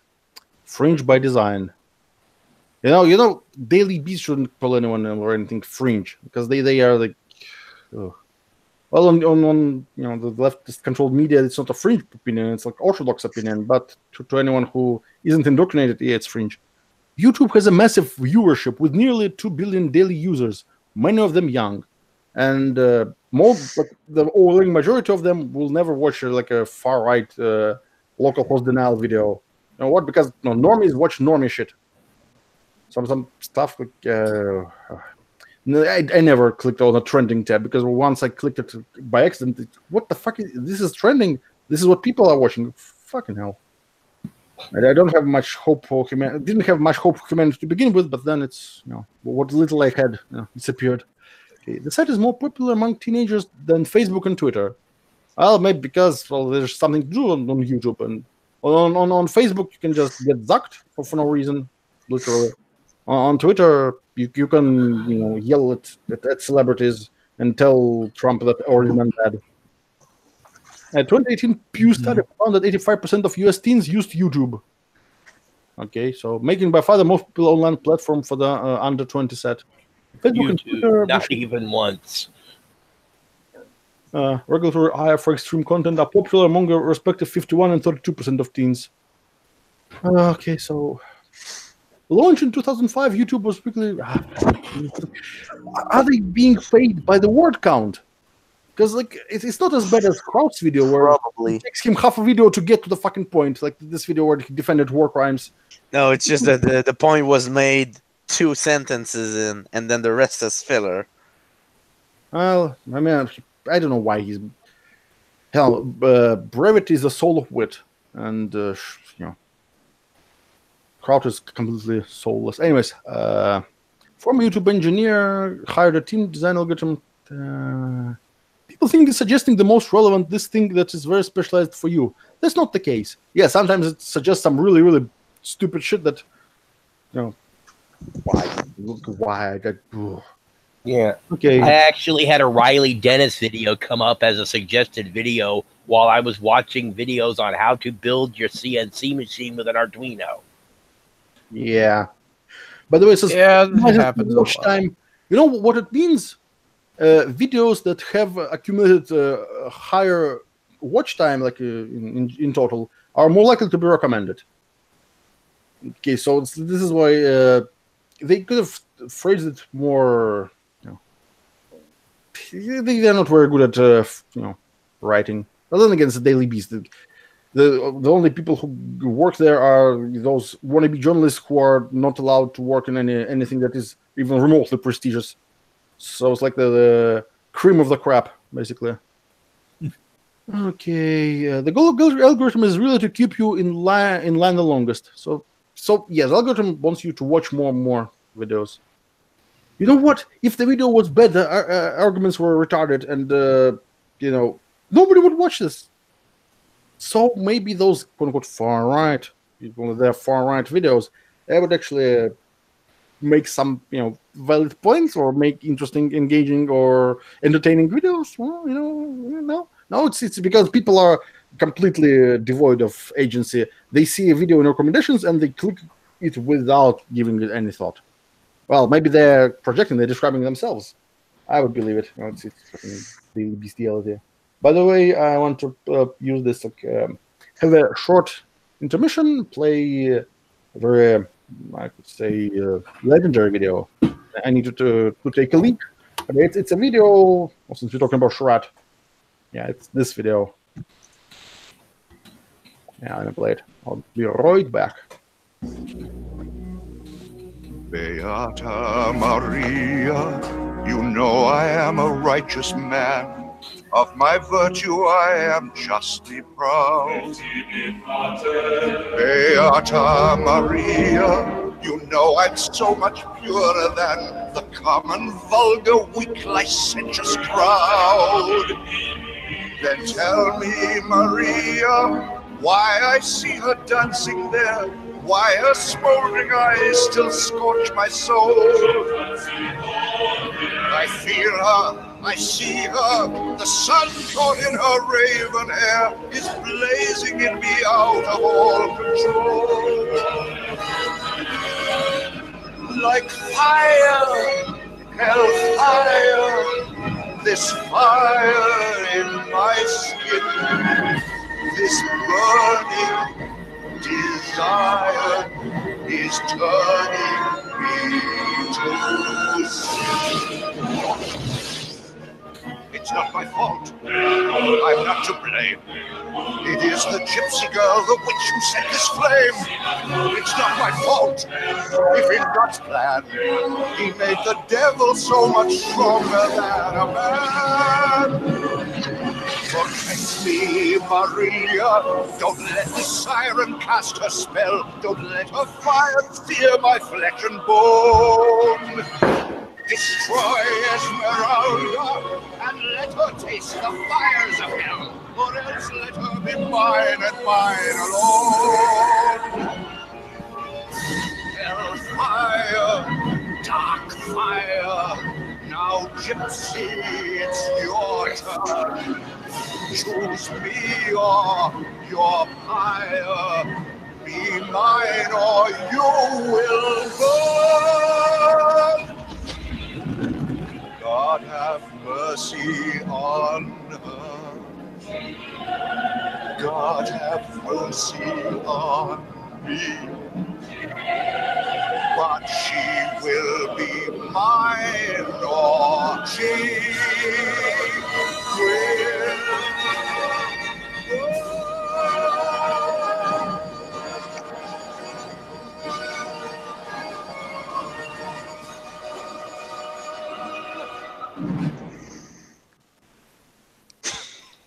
Still the finest creation you've ever made. Yeah. You're a magnum opus, my friend.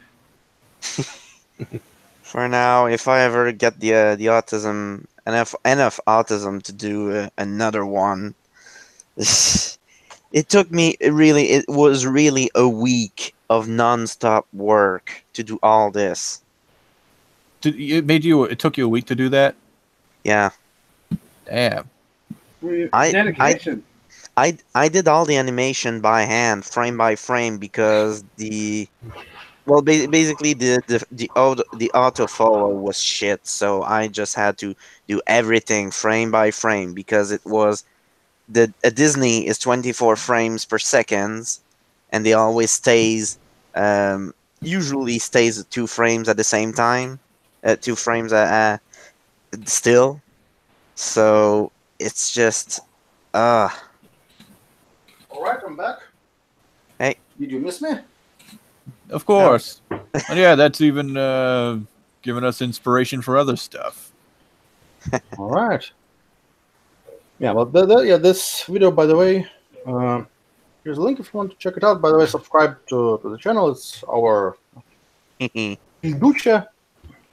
Yes. By the way, all the panelists, well, at least those who have YouTube channels, are listed on my on this. Let me actually demonstrate. So, what it's called when you go to the channel, and apparently this, it says that I'm broadcasting copyrighted material.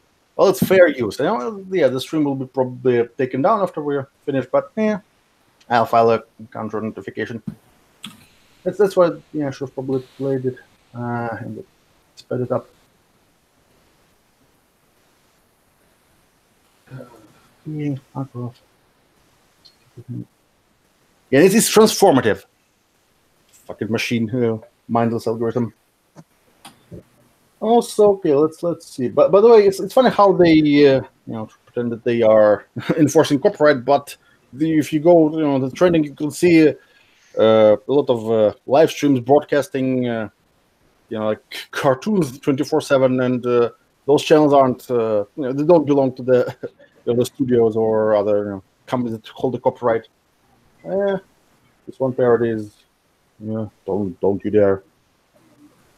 Anyways, let's get back to this article. Oh, this article is you already can see how great it is.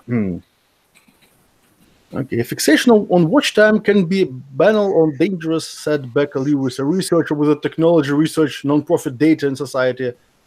Data in Society. But wait, we talked about this bitch before, and this Data in Society, it's like one of those think tanks. And data. It's very Data Society. It's the one that wasn't she the one who created this stupid conspiracy theory, graph where they show that which YouTuber is connected to which other YouTubers, and that not only was completely conspiratorial, it also was factually wrong in many occasions. It this research claimed that there were people who had were in the same YouTube videos together, and those people never were in the same video, never met, they never talked to each other. Because quite a few cases. So. You mean that conspiracy graphic that labeled Tape Paul and all these other people as far right? Yeah, that one. And I think before that, she wrote some retarded articles. Surprise. Yeah, there's Data. By the way, I wonder if they might be sponsored by a certain Jewish individual who used to be a Nazi collaborator in his youth. His last name starts with So and ends with Rose. Yeah. About. But it makes us think, huh? What we do. It's funding. More interesting. So. They are getting money from Bill and Melinda Gates Foundation.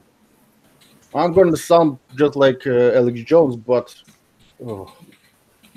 American Civil Liberties Union. Oh, those fucking cocks. The guys who hate whiteys and Asians. The Center for Media Justice. What the fuck? Let me actually put this on the screen because it's let's see. Center for Democracy and Technology. Those really sound like really nefarious and dubious think tanks. I wouldn't be surprised if think tanks like that existed in Deus Ex and they were like fronts for Illuminati. By the way, yes, Deus Ex, that's a game where Illuminati is real, and Majestic 12 is real, and the Bilderbergs. All conspiracy theories are just all of them are true, and are even worse than you imagined.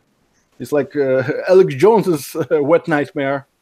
Isn't there a video about that where Alex Jones explains Deus Ex? I know it's like a parody or a poop or whatever, but it's real.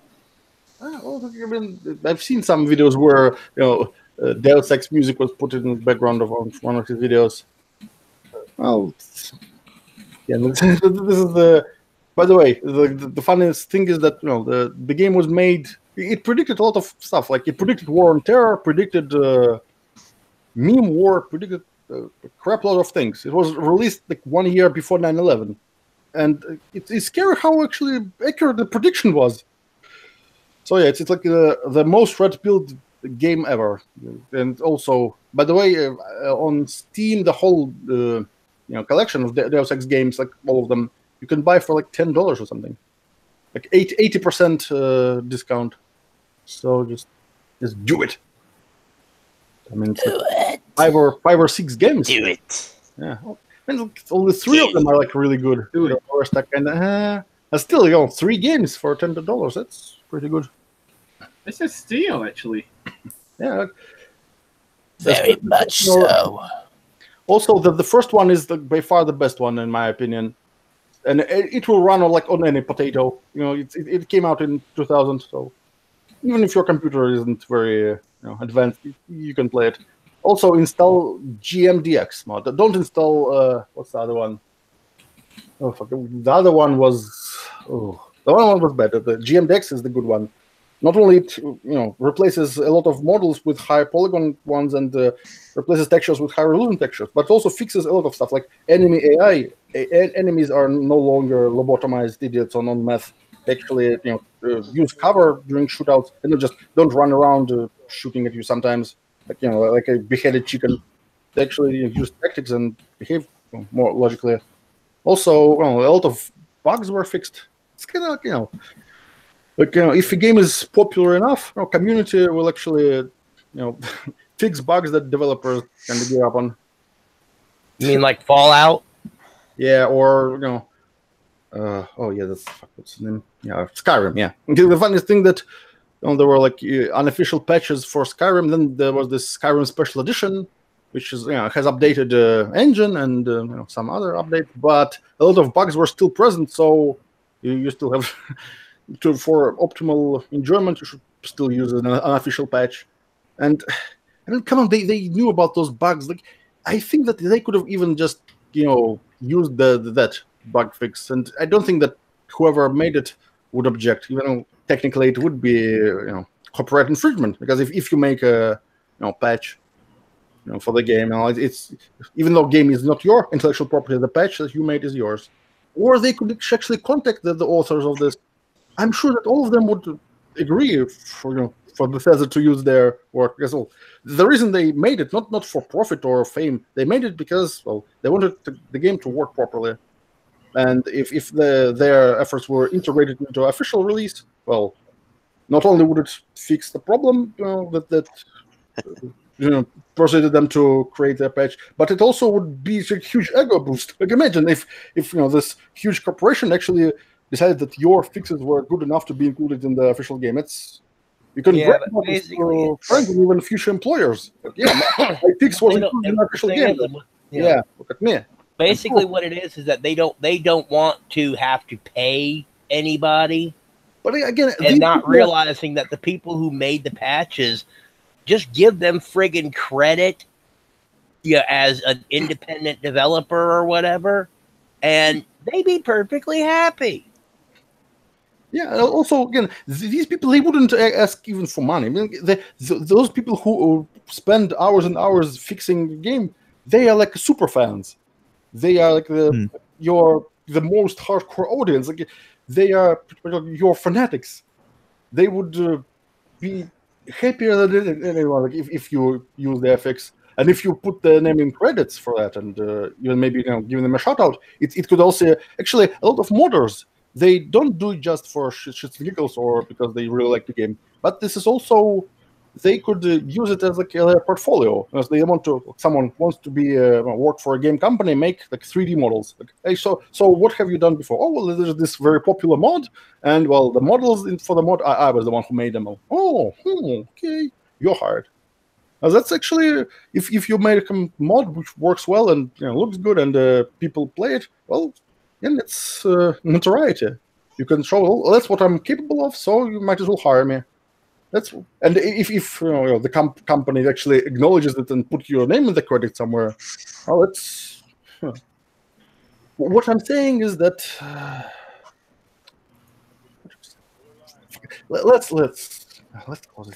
I went on a tangent within a tangent. Yeah, tangentception.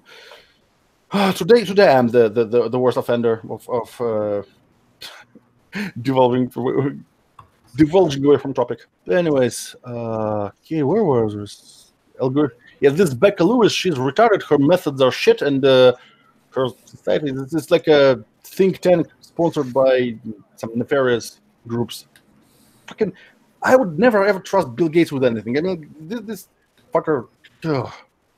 No, nope. He was the driving force behind Common Core. What do you expect? Yeah, so fuck him. Also, it's not just because I don't like Microsoft. Well, then again, who does? That has become more problematic. Yeah, I mean, I actually ended up dropping out earlier because I fucking blue screened. Well, maybe nowadays, modern version of Windows, if you have a blue screen, it might be like either hardware issue. Remember when one of your cameras started spazzing out during the stream? Yeah, but that wasn't a Windows issue. I think that's actually a hardware issue. Well, maybe a driver issue, because shitty drivers are. Be glad you're not using an AMD driver, though. Yeah. No, I'm actually using one that was developed to be compatible with Windows 10.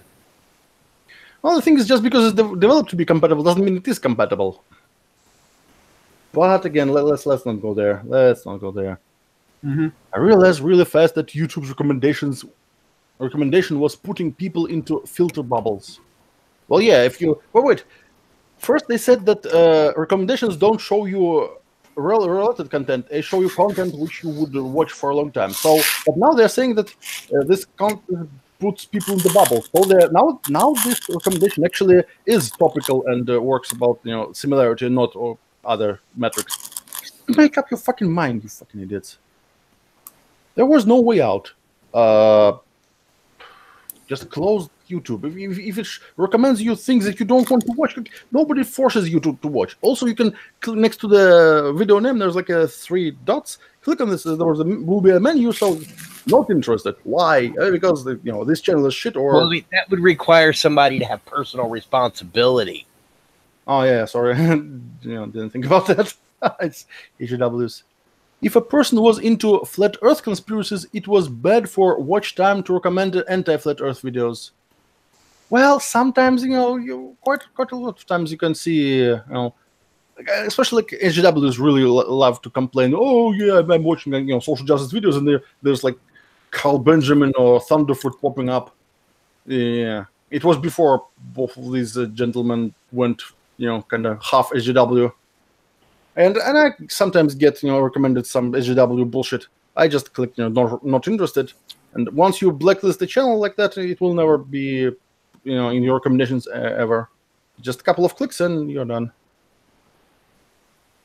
Also, you got to remember these are the same people that can't simply hit block when they're talking to somebody on Facebook that they don't like. Not only that, but see, like it's bad for watch time to recommend anti-flat Earth videos. Yeah, if you recommend those, they wouldn't watch. Most people, they follow their confirmation bias. Oh, hello there, Darren. Yo, what's up? Oh, we are reading a really, really, really bad article written by the Daily Beast where they interviewed David Shitret and other retards. Oh, Jesus. Hey, look who it is. Yeah, our favorite punching bag. Typical Anglo. You're saying someone who is in, an Anglo, like a punching bag. All right, how's it going? He muted himself. What race is David Shinran? Well, the weakest race. Given the size of his nose, I was gonna guess a toucan, but. Speaking of, let me show her. Today I saw a picture which is like all of his pictures are unflattering, but this is just Jesus Christ! It doesn't even look like him. Look at it. It doesn't look like it's like edited. It's just a really, really bad angle. Well, then again, the worst angle is his angle on any political issue. That's the worst angle. Okay. Yeah, I don't know if any of the younger audience would get this, but do you guys remember Dexter's Laboratory? I always thought he looked exactly like Mandark. Like who? Mandark. The villain of Dexter's Laboratory. Yeah, he'd have that annoying laugh.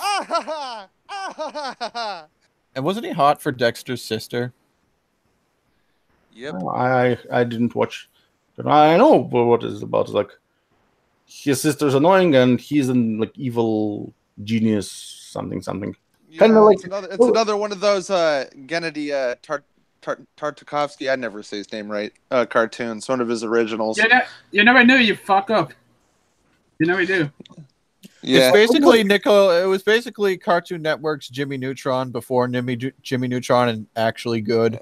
Yeah, except for Dexter's Laboratory is actually a very good cartoon, and Jimmy Neutron is not. By the way, question: which was first, Dexter's Laboratory or Family Guy? Because the Family Guy, Dexter's Laboratory came out in like 1993, my dude, or 94. So of course, yeah, it came out in the mid 90s. Family Guy came out in like 99.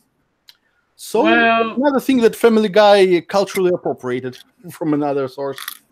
I don't recall that Family Guy had I won't say a pilot, but there was a cartoon that kind of predated the origin of Family Guy. It was done by Seth MacFarlane. Yeah, Simpsons. Well, not The Simpsons, but something. It was a short. Well, I know I what have you're no talking idea. about, but I don't remember what it's called. Anyway, the article. Yeah, the article there. Thank you. So they say that people who watch flat Earth conspiracies, there's no need to show them anti-flat Earth videos because they won't click them, so you won't show it. But what's the point? If you show them anti-flat Earth videos, they wouldn't watch them anyways. Because if you ever talk to a flat Earther, come on, these people are beyond salvation. I don't. Oh, the flat earthers are pretty reliable about downvoting videos that disagree with their fucking worldview.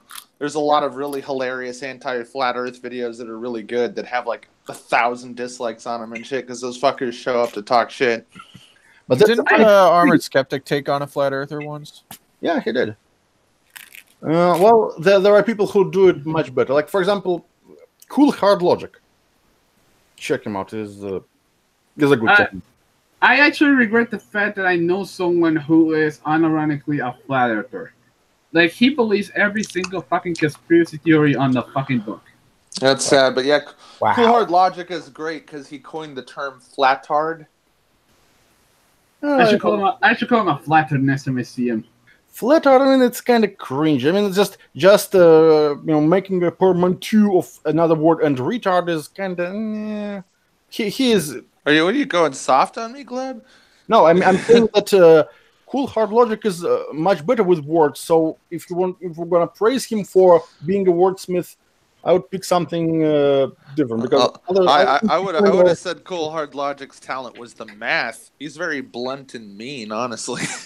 Well, the best wordsmith in the skeptic community is the Living Dinosaur. Oh yeah, I haven't watched his shit in forever. Well, he takes long hiatuses.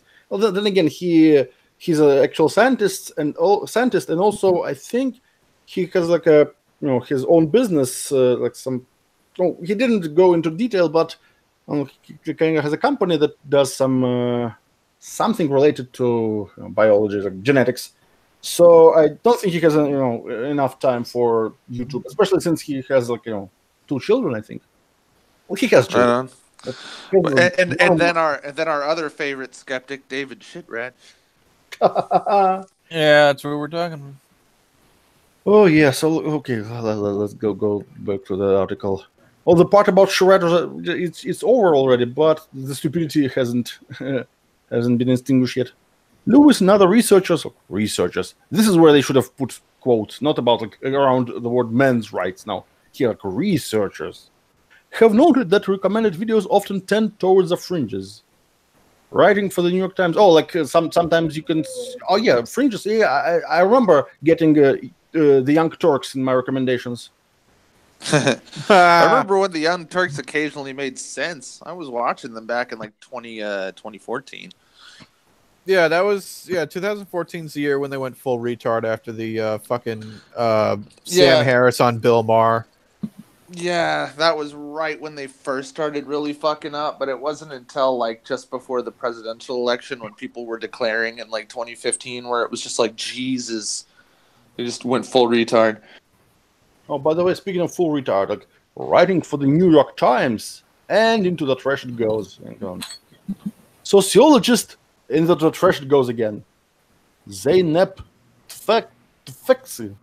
Is it a Zeynep Tufekci observed that videos of Donald Trump recommended videos that featured white supremacist rants, Holocaust denials, and other disturbing content. Well, weasel words, other disturbing content. The thing is that these people spent months and months saying that Donald Trump was a white supremacist, and then they are surprised that YouTube shows white supremacist videos when you watch Donald Trump's videos. They are the ones who did it. Fucking degenerates. Matt. Oh, I wonder what kind of Matt it is. Is it like a Matt Jarbo? A former right-winger. Yeah, Matt. Matt has never been. That Matt, the Boulder Boy never was a right-winger. He was like a Bernie fanatic for all the time. And, even like someone dug up his very old video where he said that he really, he doesn't like millionaires, doesn't like Donald Trump. It was everybody was like a Bernie bro and shit. Like that was like people didn't really get.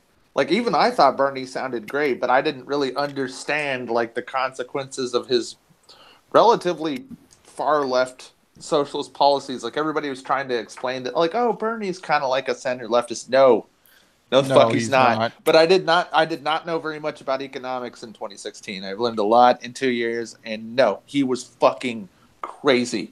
Like none of that shit he suggested was gonna work. None of it. I mean, I knew who he was like 6 or 7 years ago, and I never liked him. So, well, I mean, there were some things I agreed with him on, but I would never vote for him for office. Never. Well, I mean, I think that most people should have realized that he was unfit for office when he was cut off the stage by. That is when even people who didn't really understand, the nuances of politics could see plain as day that the guy was a cuck. Yeah. I mean, that's weak. If he can't, if Bernie is unwilling to defend his own campaign stage, and how can we trust him to defend anything of real importance?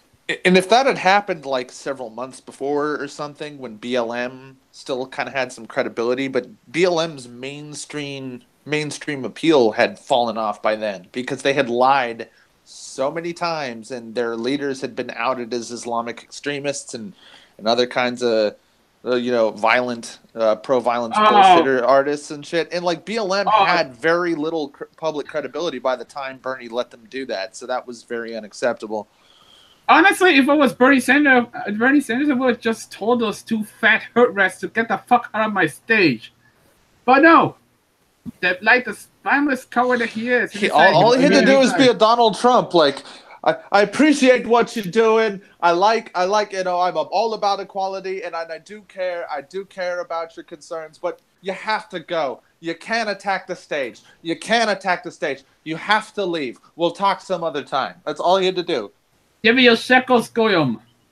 Yeah, but so when people were like, "Oh my God, Bernie would totally mop the floor with Trump in debates," like, no, he wouldn't. Trump would walk right all over him, and Bernie wouldn't have the balls to. Bernie would not have the balls to stand up to him. Well, I thought Bernie was going to kick the shit out of Hillary in the debates, but he kind of didn't. He's not very good. Bernie is soft and he is weak. It's like, fucking deal with it. We're talking about an old man who was born without a fucking spine here. All right, back to the article. Yeah, back to that. Yeah. Thank you. Okay, all right. Let's see. For instance, he described watching a video of Bill Maher and Ben Affleck discussing Islam. And here we go. A more extreme video. That's gross. That's racist. About Islam by InfoWars employee and conspiracy theorist Paul Joseph Watson. Paul Joseph Watson has not even said like anything even remotely conspiracy related in like 3 years. Paul Joseph Watson is like a basic bitch conservative. Like there's nothing extreme about him. He's just edgy. That's it. Also, let's not forget that he actually debunked several conspiracy theories on his channel. Yeah. And anytime he ever said anything that was speculative, he framed it as speculative. Like when he was talking about the Vegas shooting, he's just like, this doesn't make sense, but I don't know, maybe there's something else going on. Some people reported this, but it contradicts this report. Like he was objective about that, and that was the closest thing he got to conspiracy theory land in like the 3 years I've been watching him. So these people just go, oh, he's associated with InfoWars. He believes like fucking space aliens from fucking the Pleiades are gonna fucking rape your anal probe you, and shit. I'm like, no, he's not. You've clearly never watched him, you dumb cunt. Yeah. Besides, anybody knows the Pleiadians go in through your nose. Good call. Oh, but by the way, also I like how they use like InfoWars employee. It's called guilt by association, and conspiracy theorist. That's called poisoning the well. Also a thought-terminating cliche. And I really don't like when people use the term conspiracy theory as a pejorative. By the way, I'm going to actually make a video about this. I'm planning a series of videos, and it's called the working title is Maligned Concepts. It's when I talk about some concepts, ideas, notions that are stigmatized and ostracized even. And and the left just doesn't apply that term evenly, because I know that there's a very, very big conspiracy theory that's very important to the left. It's called Russian collusion. Oh yeah, Marat. And I can think of a million conspiracy theories with more evidence, or at least compelling fucking reasons to consider them over Russian collusion, because there's literally no evidence of Russian collusion. I mean literally none. As in there's fucking none. As in, like, their big smoking gun that they think they got is like, one of Donald Trump Jr.'s or Donald Trump's sons, I forget if it was Bannon or Jr., fucking talked to a Russian diplomat in Trump Tower. The thing is, that's not illegal. That's not even evidence of collusion. It's nothing. You mean Eric Trump? Yeah, Eric. Yeah, he's got like 4 sons. I have trouble telling them apart. I mean, it's like, meeting with the Russians because they say, hey, we have information to see what they're talking about is not collusion. That's following up on something. How do you think they got the Steele dossier? Jeb was talking to the Russians. Like, yeah, duh. Oh, yeah, the Steele dossier thing, too, is interesting because they're trying to say that Manafort saying that Trump told him to do the payoffs is grounds for impeaching and whatever Trump, then Steele saying Hillary ordered him to put together the dossier should be just as valid grounds for investigation and prosecution. Well, Jeb put it together, and then they sold it to the Clinton campaign when Jeb dropped out. So, but anyway, Steele actually said that Hillary told him to. Yeah, and these people just don't want to admit. They just FISA court fucking push this bullshit on through for political reasons, and they've carried the investigation on for 2 years, just trying to save face, desperately hoping to find any fucking post hoc justification for this fucking clown show. But anyway, yeah, so that's a conspiracy theory the left is very invested in that has no evidence. All right, back this gets better. Like, delve into Watson's channel and start finding his anti-immigration stuff, which often in turn leads people to become more sympathetic to ethno-nationalist policies. And this is bad because, again, this is ask them, what do they think that, like, Israel deserves the right to be like an ethno-state, or they say it doesn't. Well, they're like literally Hitlers. So. And since when has like Paul Joseph Watson like banged on about ethno-nationalism? He basically never has. Well, the thing is, these people don't even know like who to fucking talk shit about. They don't know like they should be. Argument. You know, first you allow gay marriage, then you allow people to fuck dogs, and then they will just abort babies and sacrifice. But Paul Joseph Watson is not an ethno-nationalist. So what do they? Don't they mean like maybe Stefan Molyneux occasionally says stuff like that, but like. What, Nick Fuentes or something, or James Alsop? Like, is that who they think they're talking about? I watched Paul Joseph Watson. I've been subbed and watched every video he's made for 3 years. He doesn't talk about ethno-nationalism ever. Well, that's the thing that he doesn't, but the videos that get recommended, those videos do. It's like, each next recommended video is worse than the previous one.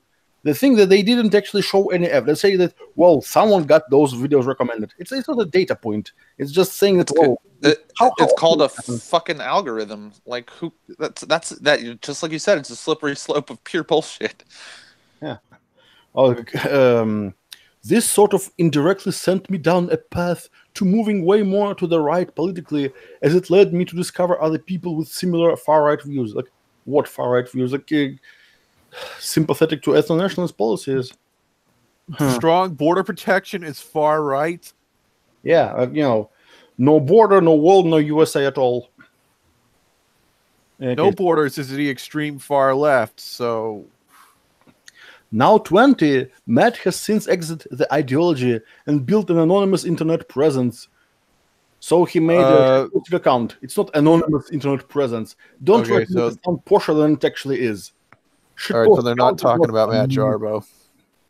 Where he argues with his ex-brethren on the right. I think YouTube certainly played a role in my shift to the right, because through recommendations I got, it led me to discover other content that was very much right of center.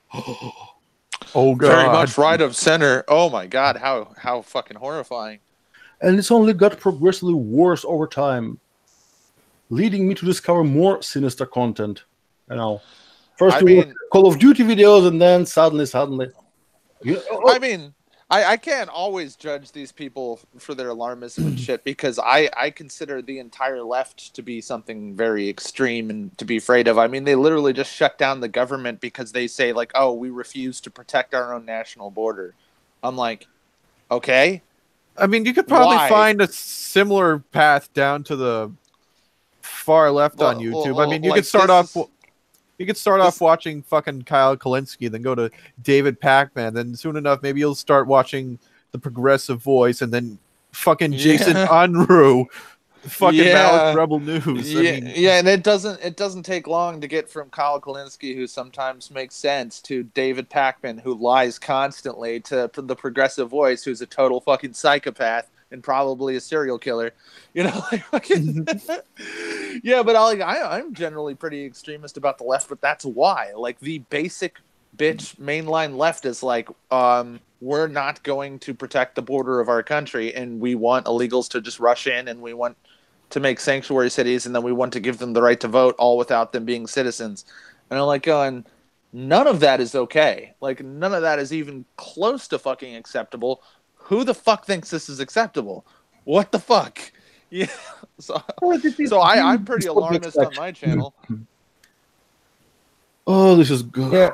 Then again, I mean, it's not like I said, I was watching a video on how to build a CNC machine using an Arduino, and I started getting Riley Dennis videos. So it's, they say that, oh well, the related video, whatever, all you want to. It's like I'm getting a guy that wants everybody to think that he's a lesbian and says if you pick your dating choices based on biology, that's transphobic, and then calls a woman who won't fuck him transphobic. Dude, man, I love fucking Riley Dennis videos because that dude is so cartoonishly evil. Like everything he says is just, it's not even like wrong or stupid. Like Riley Dennis is evil. Like everything he wants is an extremely harmful, bad, like evil thing. Like he doesn't give a shit about anybody's rights or feelings or like the rights of any individual to have their own opinions. Like none. Like you can't even want to fuck or want to talk to. You have no freedom of association. Just everything is like either you do exactly what Riley Dennis wants or he fucking wants to gulag you. The dude is cartoonishly fucking evil.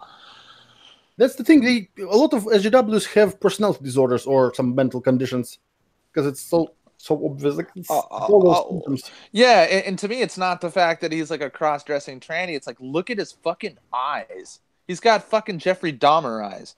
Yes, I forget which YouTuber it was, but someone totally is like pointed out that Riley definitely falls with, when you look at it, it definitely falls within Uncanny Valley. Yeah, I mean, it's definitely not like a medical professional way of doing it, but there's a look that people with schizophrenia and certain other schizoaffective disorders and there's there's like a and actually certain people with what he looks like. Yeah, and it's somewhat similar to what people with just barely functional level autism sometimes have, although usually that's coinciding with something else that's giving them the sociopath eyes. I mean, it's like that's like at best the most like benign disorder I'm aware of that sometimes can make people look kind of glassy and they won't look right at you and they don't focus right and everything. And it's just like, but the way he talks and his extremely like zero empathy level, like no human empathy level opinions and shit, it's just like, yeah, this dude's clearly very crazy. You know, it has nothing to do with whether or not he's a transsexual. It has to do with the fact that he's fucking crazy. You know what I mean? Well, I mean, that kind of is a comorbidity. I think it's the HRT that's turning him insane. Yes, a lot of people who are transgender have other serious mental disorders that also can include violence, lack of empathy, narcissism, those kind of things. They kind of do co-occurring disorder with transgender. Comorbidity. Anyways, let's see what else is there. Oh, this topic was way too long. Okay, let's see. This opposition to feminism and racial equality movements is part of YouTube movement that describes itself as anti-social justice. Yeah, because social justice is a fascist concept. Mussolini literally said that he is fighting for social justice. So, yes, they are literally fascist. Well, again, to be fair, social justice back then isn't the same as it was now, but... Well, it's not too different. Wanting to use the state to control both economy and culture is pretty much social justice the way it always has been. Well, social justice started off in like the 1870s as just basically a Catholic program to combat poverty or something. Oh, well, maybe, but what we now know as social justice is the same. It came from the same kind of place that communism did, that Frankfurt School. Yeah, French I know. elite, French intellectualism bullshit. Yeah, basically everything that justifies being a selfish, greedy bastard is basically all communism, social justice. It's all the same. It's just basically justification for being a sociopathic asshole. Yeah. Oh, well, look at this. Look, this is a how do you do, fellow white supremacists?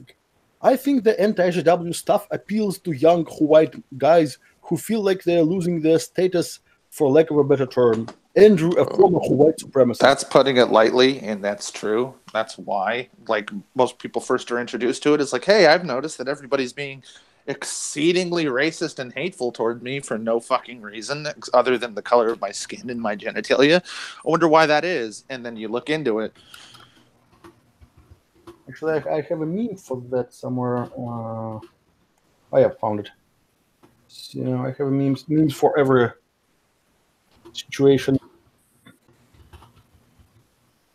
The way most people come into this shit is just like I did. Wait a minute. Why? Fuck gamers. Why? Fuck white men. Why? What the hell are you people talking about? And then you look into it.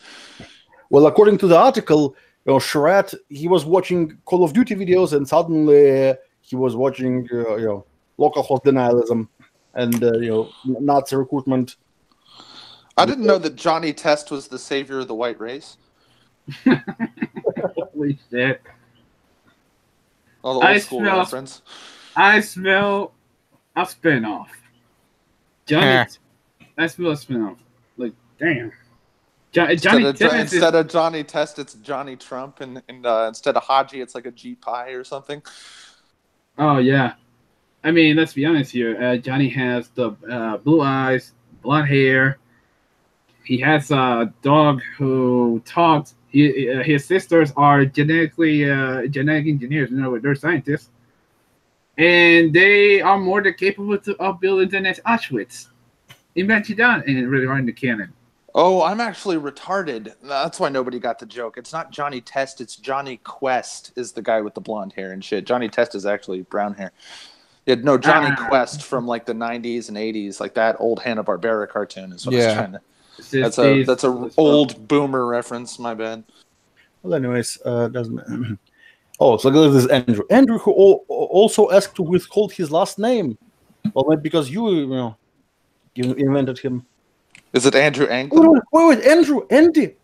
It's fucking Andy. It's fucking Andy. People who were on that stream, how come nobody has is groaning now or saying? I thought JF and Andy made up and shit. No, not that Andy. There's another Andy. Andy, friend of David Shitrat. Like a senior mini bagel, that guy. We had him on the show once to debate him, and that was the yeah, I remember you guys told me about what he's been doing lately, because I was following Senior Mini Bangle during Gamergate. I don't know how he turned into a fucking psycho. Well, the thing is, once we had him on the show, and this was the biggest purge out this show has ever seen.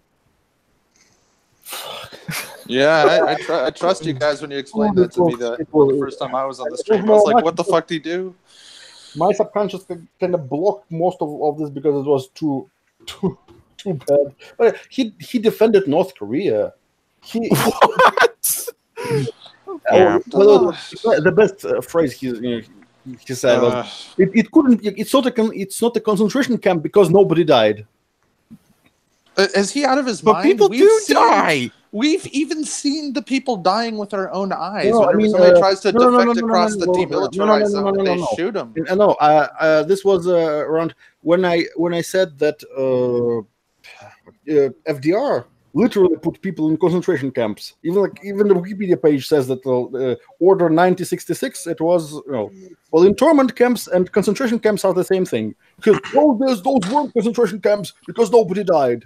No, dude. The North Korean regime has killed a fuckload of people. No. It's not about North Korea. It's about FDR. The leftist FDR did a lot of bad the things. difference between them was because the Japanese, they were just forced to live there. They weren't forced into like hard labor or anything. Yeah, but that's kind of why we and they were also put there with the intent of being released at some point. Yeah, of course, FDR is a bad guy, dude. It was obviously wrong, but it's not the same thing. Dude, Pearl Harbor was an inside job. Of course, he was a bad guy. Oh no! I'm not joking. I'm serious. Pearl Harbor was an inside job. How could the Japanese Pearl Harbor if the Earth is flat? So they have to fly all around it. It's more like they couldn't have attacked at that distance without ever being detected by any American radar officers. We saw them coming. They used secret alien cloaking technology they got from Jews. Well, didn't the Nazis invent UFOs? Of course. There's like a whole conspiracy. They tried to make a circular flying object. Yeah, didn't they make? Isn't one of them like called Die Glock, and it was supposed to be like a time machine? None of them were successful, at least as far as video evidence suggests. Well, those time machine, it worked somewhat, meaning that it was a colossal waste of time. Yeah, we're moving on from leftist propaganda to Project Montauk over here and all that shit. Hey, what fucking about Nazi UFOs? What about the moon base that's that the Nazis have? What about that shit? You never thought about it. No, dude, the moon base thing, that's just fucking fake propaganda, dude. They actually live in the center of the Hollow Earth. No, they live on the moon. No, that's literally what a lot of the fucking Nazi I thought they were on conspiracy Venus. theorists, they live in the Hollow Earth. Like, they believe that there's no Earth inside of Earth. There's another sun and another flat Earth surface. Like, just imagine the inside of a basketball is another Earth, and there's a sun in the center of the Earth. They believe in that shit. It's crazy. Oh yeah, I've heard about that. What about the triangles? You ever seen that Brendan Bermuda Fraser movie, Journey to the Center of the Earth? It's that. That's what they believe. Oh yeah. But by the way, okay. Anyways, let's see what else is there. Let's finish with this article as quickly as possible because we have a juicier news about how Sherrautism managed to derp even harder than this shit. Egan says no. The UFOs created Nazis. They're still there inside the Hollow Earth. Yeah, that's how it is. Also, Andrew, who asked, this is Andy, the senior mini bagel. I'm sure, and he and Shitrat both were interviewed. Oh, this is good. Wait a minute, bagel, Jew, he's an Illuminati. I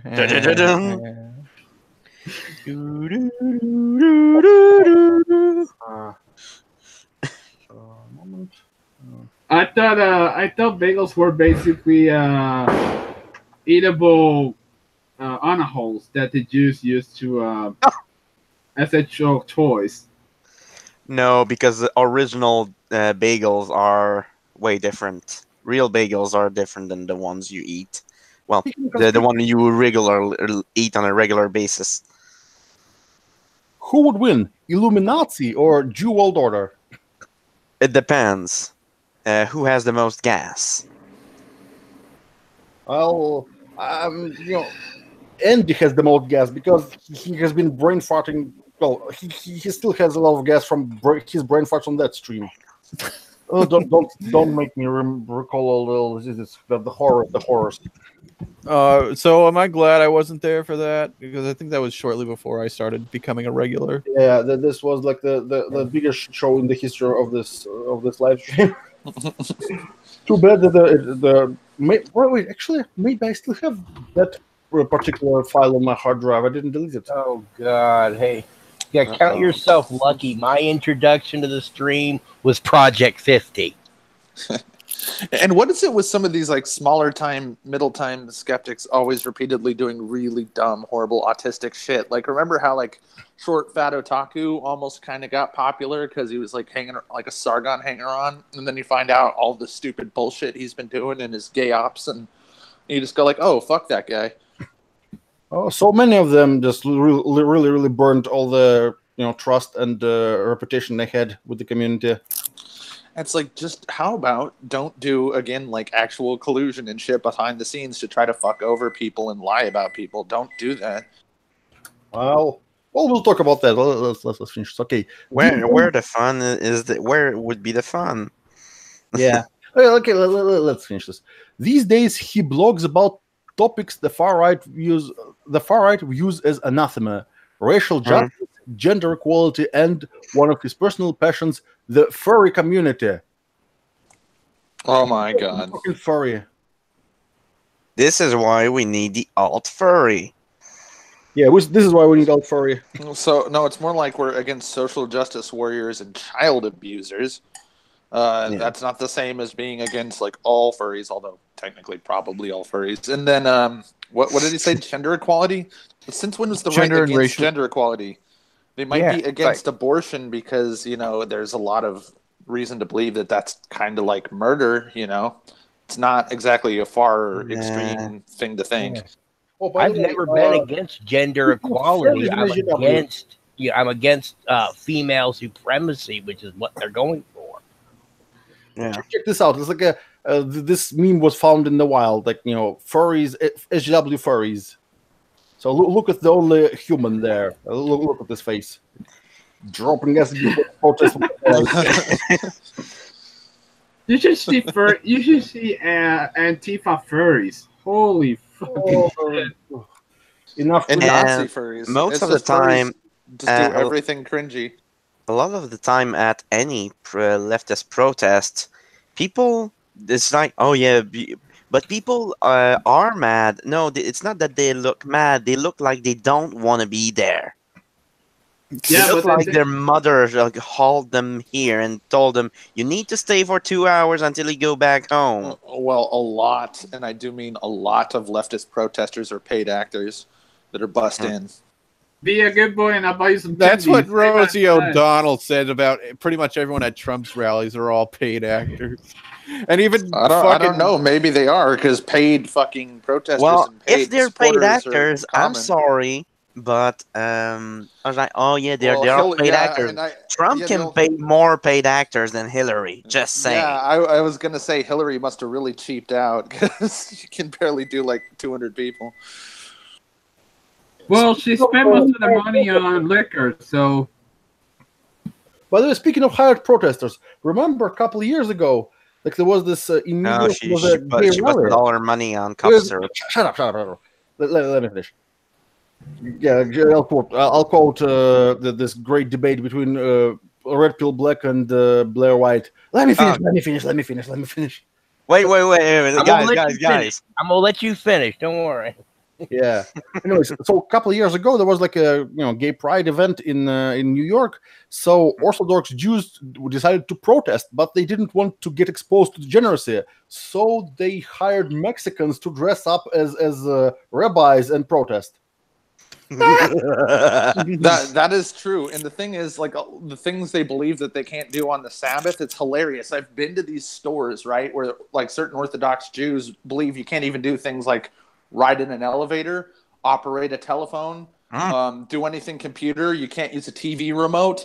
But there are like these technicalities and loopholes. So they design like these remotes that somehow you can still change the channel on your TV, but you're not violating the Sabbath because it's like some sort of Rube Goldberg machine. Like seriously, like they have like weird things so they can make phone calls without like actually dialing and shit. It's weird. You know why it is? I actually can explain. Their religion prohibits them from lighting fires on the Sabbath day, and they can't do any work of any kind. Yeah. No, the reason they don't they can't press buttons. So they are just the opposite of DSP, who always pressing buttons. Yeah, because apparently closing electrical contact creates like a micro spark, which is kind of similar to starting a fire. So that's why this was one of the reasons why there was a research into voice controlled TVs in like the 80s.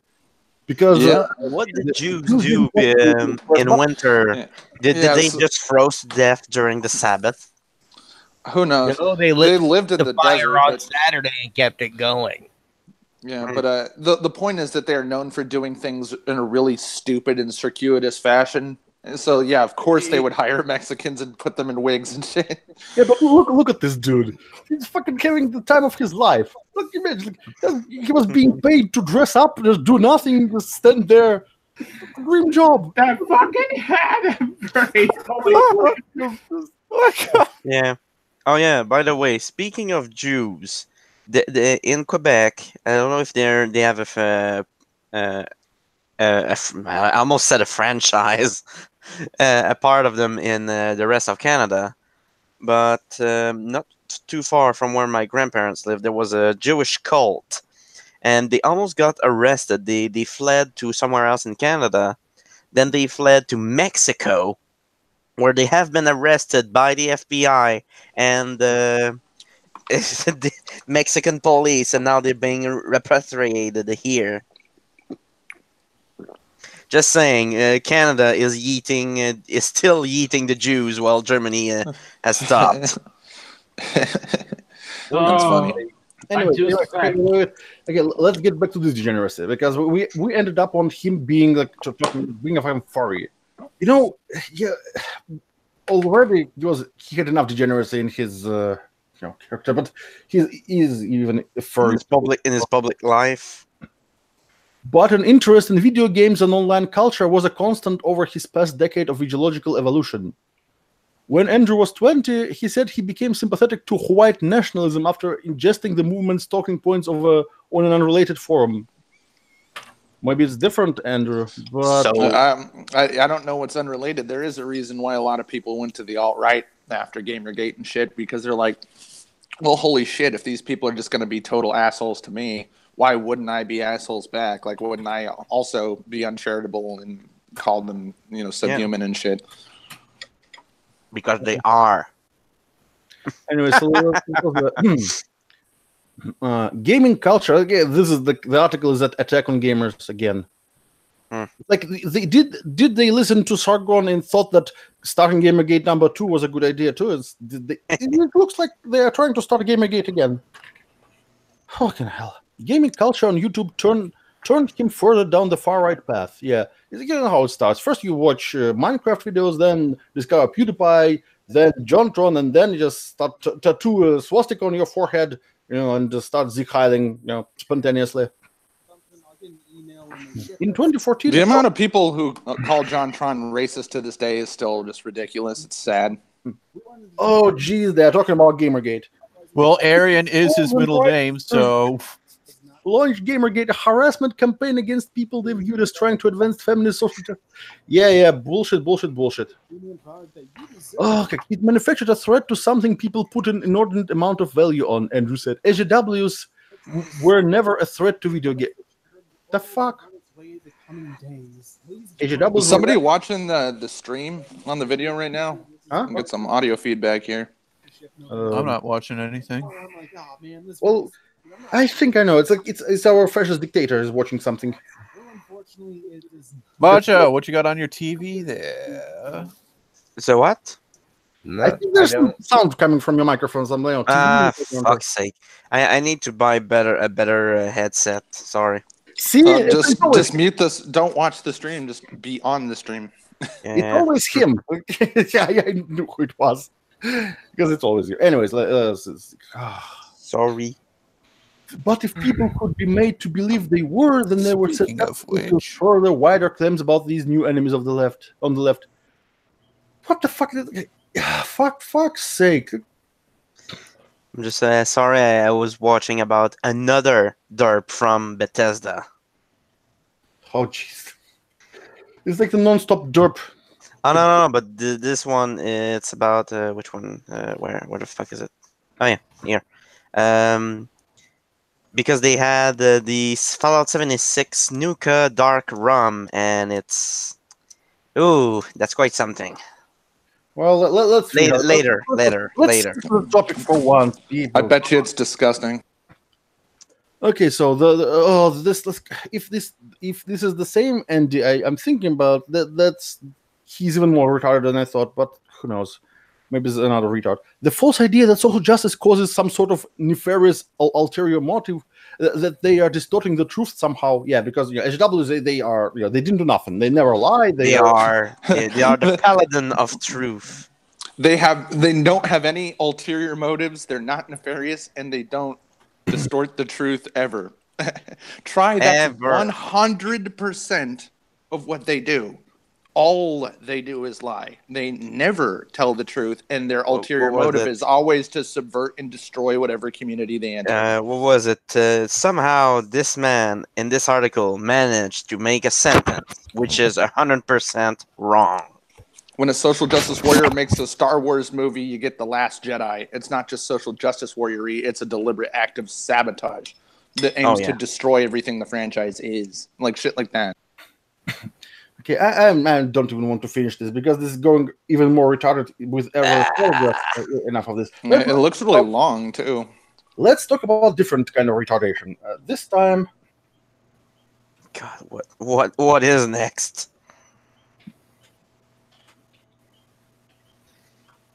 I dread the future. Dirt by David Shitrat and Kraut Dolph.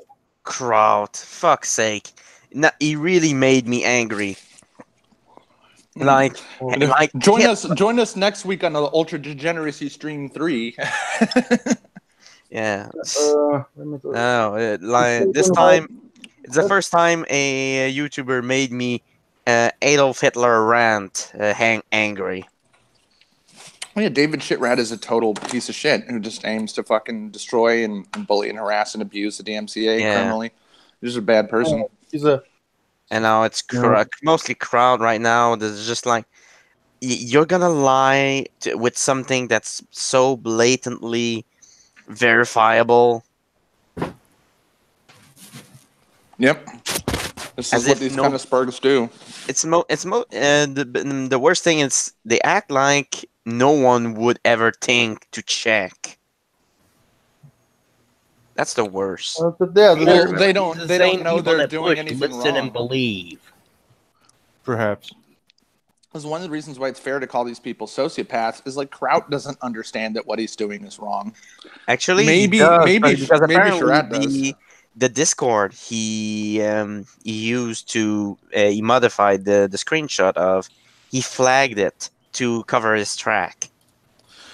Well, so at least you know that people consider it wrong. I've heard like one time somebody said some leak where Kraut one time wondered if what he was doing was a good idea, and that was like the extent of him considering the moral consequences of his actions. Yeah, he doesn't seem to understand that he is the bad guy. Like, you are the mustache twirling super villain at the end of the movie. No. Kraut, you're a villain. You're a bad guy. Everything you do is evil. No.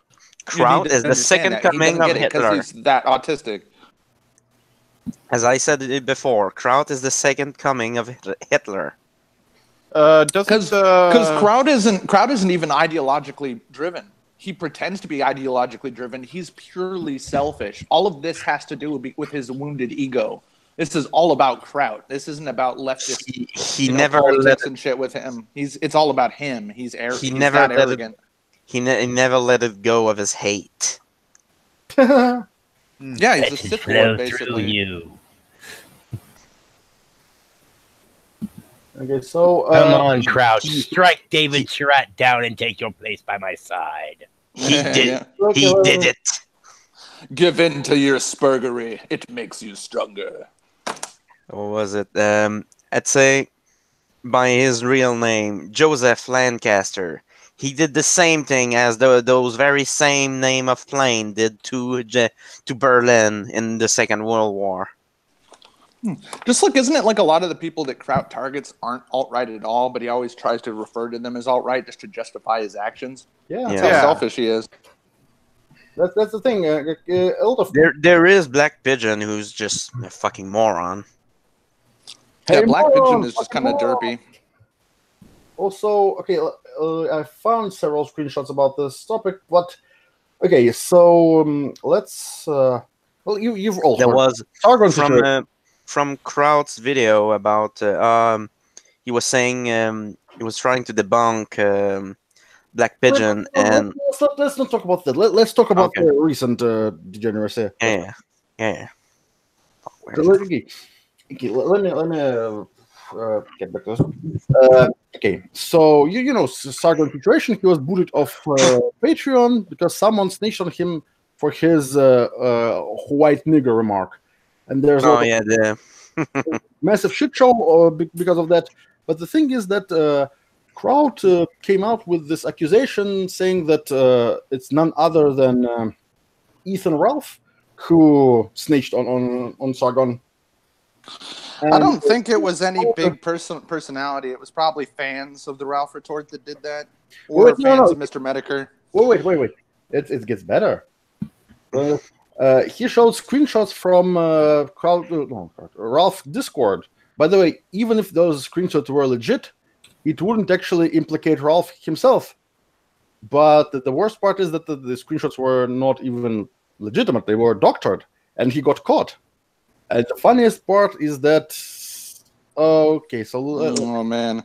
Do you have any video evidence of this? I really want to look at the doctored screenshots and shit, because I bet you it's pretty blatant. Let me find it. Okay, so here's the thread where this is... Okay, let's see this for a moment. Where's my OBS? Yeah, screen capture. So, a lot of people think it's easy to doctor screenshots. It's actually very hard to remove any trace of using Photoshop. Well, you don't need Photoshop. Oh, no, wait. You don't need Photoshop. Just go here, like inspect. Then just click here and... Oh my God, so they didn't even do any copy paste that protect it from the inspect element? How do you protect it? Oh, you can do it on every website. Just edit the page, take a screenshot, and you can protect against it. So, yeah, that's right. See, this is step one. Change the coding, take your screenshot, and refresh. You're back to normal. Yeah, let's go. Yeah, you have to do that, or otherwise it's very obvious. Just like you guys showed me the Barack Obama PDF and of his birth certificate, and I was like, "Whoa, wait a minute!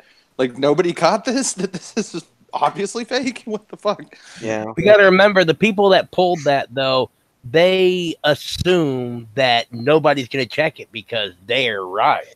I do think they made it this look. I think Obama was born here, but well, not in Canada, here in the U.S. I think he was born in the U.S. They would.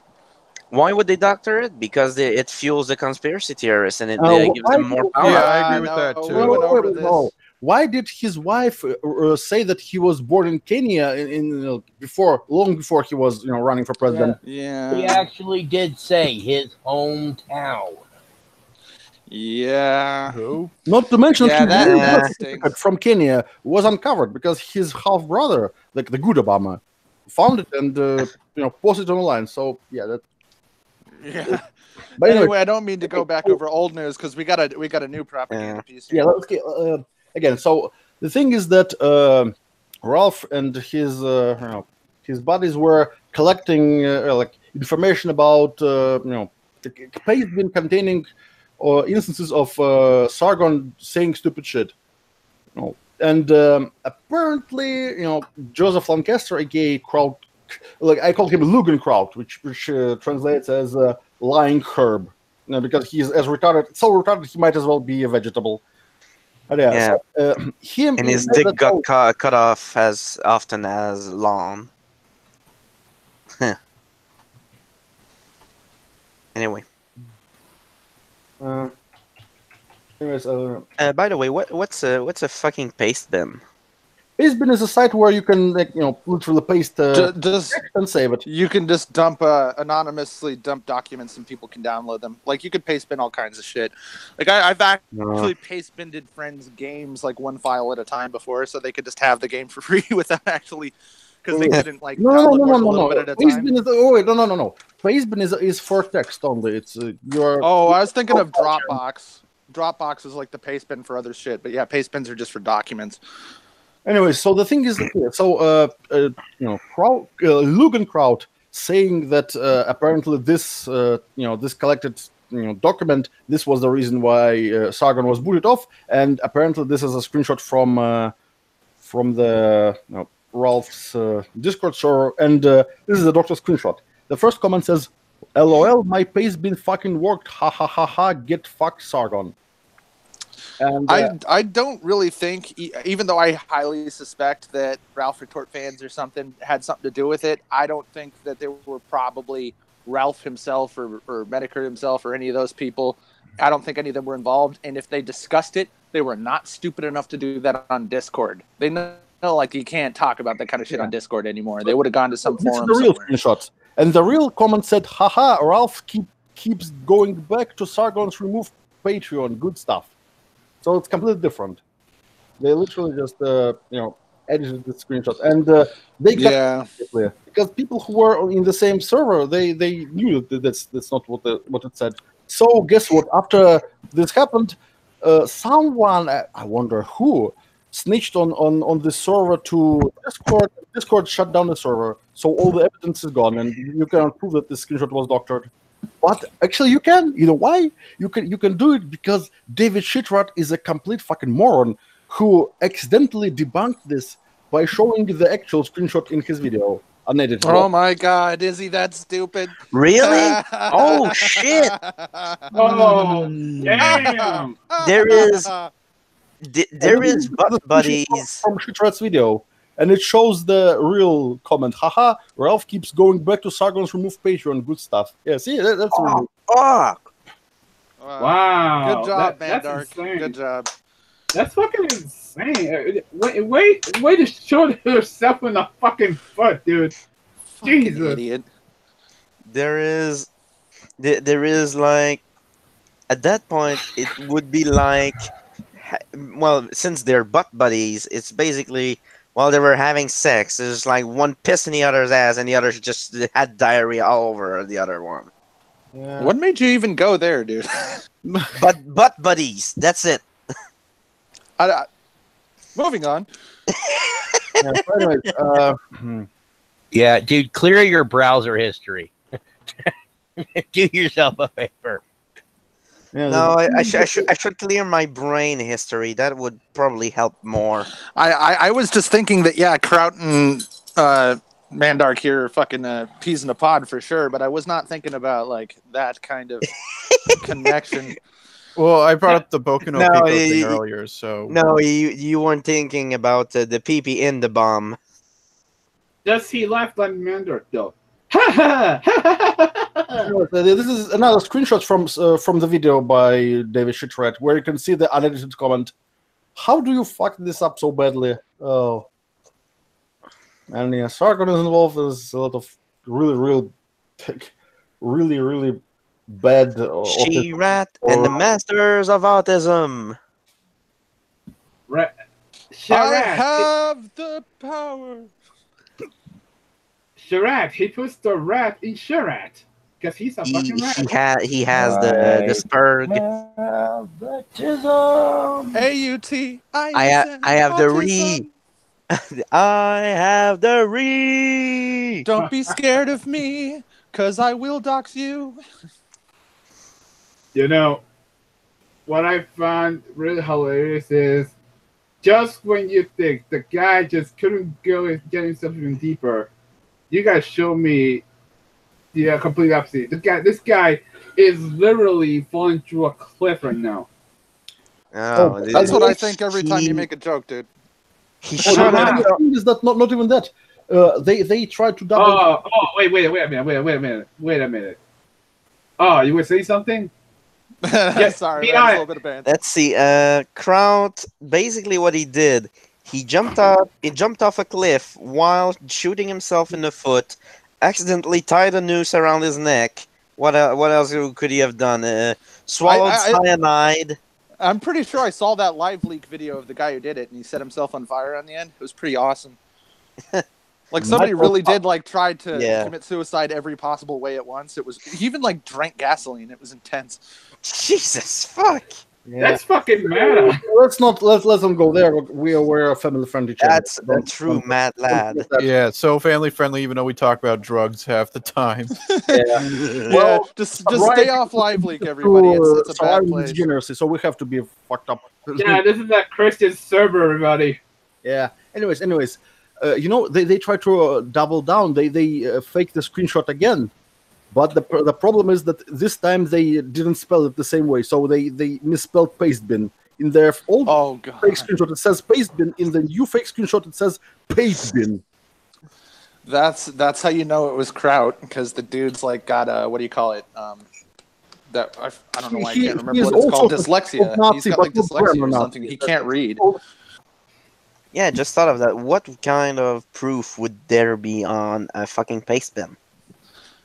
Well, that's what everybody's bringing up every time they find something that Kraut faked, is like the signature. It's almost like his Illuminati triangle signature thing, is that he misspells words every time.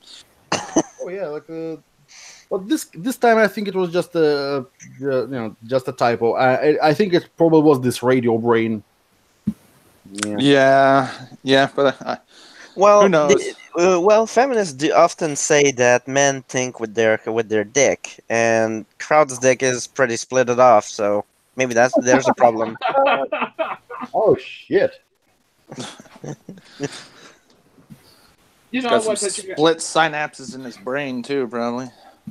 Imagine having an overcooked hot dog, or a breakfast, or anything. Don't remind me of my ruined supper. That's how it looks like when it comes to Kraut's dick. It's like people don't know anymore. You're not supposed to microwave hot dogs. You boil them. Like, come on, guys. It's all right. I microwave the sausage for 20 seconds. 30 seconds, and then another 20 seconds with the bun. It's basically like steam. You guys got to learn the value of using low heat too. Like, cook it longer on lower heat, and it won't fuck it up and dry it out. Also, by the way, since we looked at this article by the Daily Beast, I thought it would be only appropriate to summarize it like this: Health young child goes to YouTube, gets pumped with massive shots of Call of Duty videos, doesn't feel good and changes. Fascism. Many such cases. AUTISM, autism. Well, in truth, it's not. It's the opposite. Since so many people with autism and Asperger's goes into science, it would be more true to say that autism causes vaccines. Call of Duty fandom leads to watching Pyrocynical and Leafy, which leads to Keemstar, which leads to autism. Let's get right into the news. I like when Keem shows up on other platforms where he isn't watching his ass and marketing himself, and he's just himself. Like, real Keemstar is pretty hilarious. I wish he could just be real Keemstar all the time. Yeah, I don't think that all the hate he gets is deserved, and I'm not saying like I'm a fanboy, but even the original hate against him was pretty nonsensical and didn't really make any sense. And he was the original guy that everybody just attacked and lied about. And I never thought much of his content, but I always love when he shows up on the Ralph Retort and he just goes full blown Howard Stern mode. It's pretty awesome. But he doesn't do that on his show. Like when he did on goofy, the Monday Matt show. Yeah, on his own show. He's like kind of a goofy dork, and he actually has to be really tame anymore because he's like not even legally allowed to be on YouTube. He's can only do his show through a legal loophole. So yeah, but since he has like millions of subscribers, YouTube wouldn't enforce it. Come on, we all know. Yeah, that and he never deserved to be kicked off. He didn't really do anything that bad. Well, he did some shit that was pretty fucked up. But like so, you know. But yeah, anyways, that's kind of beside the topic. So I promised to show something, and I forgot what it was. I think it was the gamer girl song. It's probably completely. We already I already forgot why I wanted to show it, why it was relevant to what we were talking about. So showing it now would be kind of silly. But then again, our show is inherently really, really silly. You know, as you might remember. Did I ever tell you guys that I went through the entire study of the whole thing that says like 50 or 55% of gamers are female and how it's pure bullshit? I could break it down for you guys sometime. Yeah, that's been identifies as does not make a female gamer. Well, it's just down to the methodology. They say like, oh, if you play games for like 3-4 hours a week and it's on your phone, you count as a quote unquote gamer or whatever. And then they think like if you casual. And then they think like, oh, if you play games for like 10 hours a day and maybe you play some more AAA titles, you're like a hardcore gamer. I'm like, no, dude. Try like 30 hours a week on like the same autistic game, like fucking speedrunning Final Fantasy X. Like that's a fucking gamer. Well, like some gamer girl memes. Yeah, if you're not playing video games for at least like 25 hours a week, I don't know. No, you're not like a gamer. Like maybe you're a games enthusiast or some bullshit. But no, gamers are. We fucking do this instead of watch television, or we do this instead of fucking watching reality TV or whatever. We play games in our leisure time. That's what makes you a gamer. Check this one out. It's fucking perfect. So someone like playing video games. Smiley, smiley. Such a nerd. XD. Someone replied, "Hey, are you excited for E3? What's E3? It's like once a year event where everyone shows off new games. Sounds stupid. Wow. Oh, okay. They should not have blocked out commenting. Like, yeah. I would say at best, like real gamer girls are probably 10% of the population, and that's a generous estimate. They're not 50%. Also, this one is probably my favorite. You are shit at gaming. That can't be you. I'm actually a great gamer. I'm a gamer girl. Sure you are. My favorite is that Fallout Duty thing. Mom, what a coincidence! It's my favorite game too. After World of Halfcraft. Yeah, Black Ops. Yeah, one of the best games. I like that Deus Ex Machina fucking Star Ocean edition. Yeah. Spyro the Bandicoot. Yeah, that's a good one. That's way better. Actually, this really awesome Nazi simulator, Minecraft. Hey, have you guys ever played Sonic the Enchilada? It's fucking amazing. Sonic 2 is an intellectually protected property. You have to stop using it.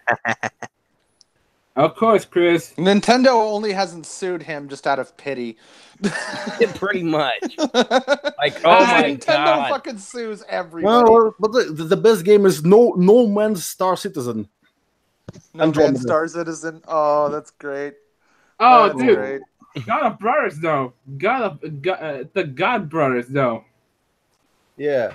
The Super God Brothers of War. Halo 17 Andromeda.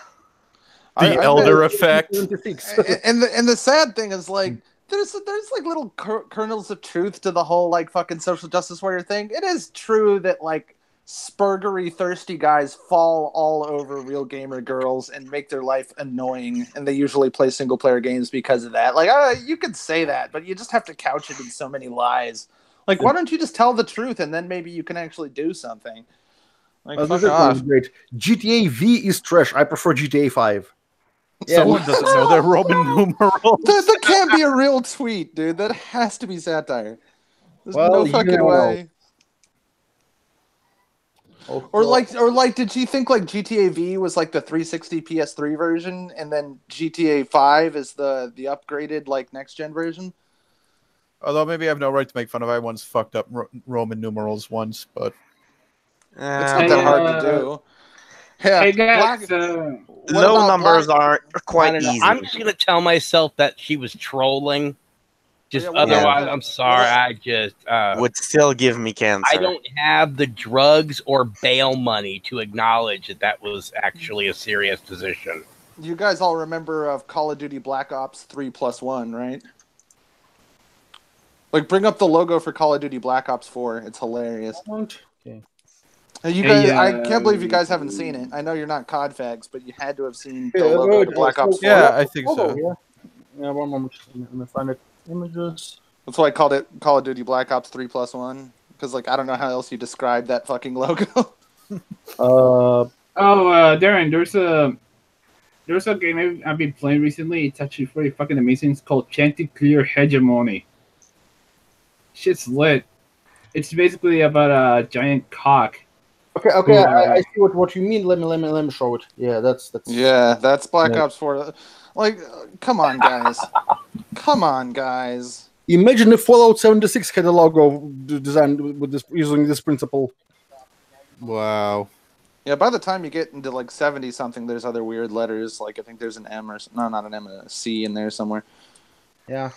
Labs. Yeah. I honestly have to say that the best game out there is Chanticleer Hegemony. The game about the flying cock, apparently. Oh, it's a game on a like really shitty LCD, portable game. Kind of like where there were. Oh, is it on the Soldier Boy 3DS? No. Oh yeah, it is.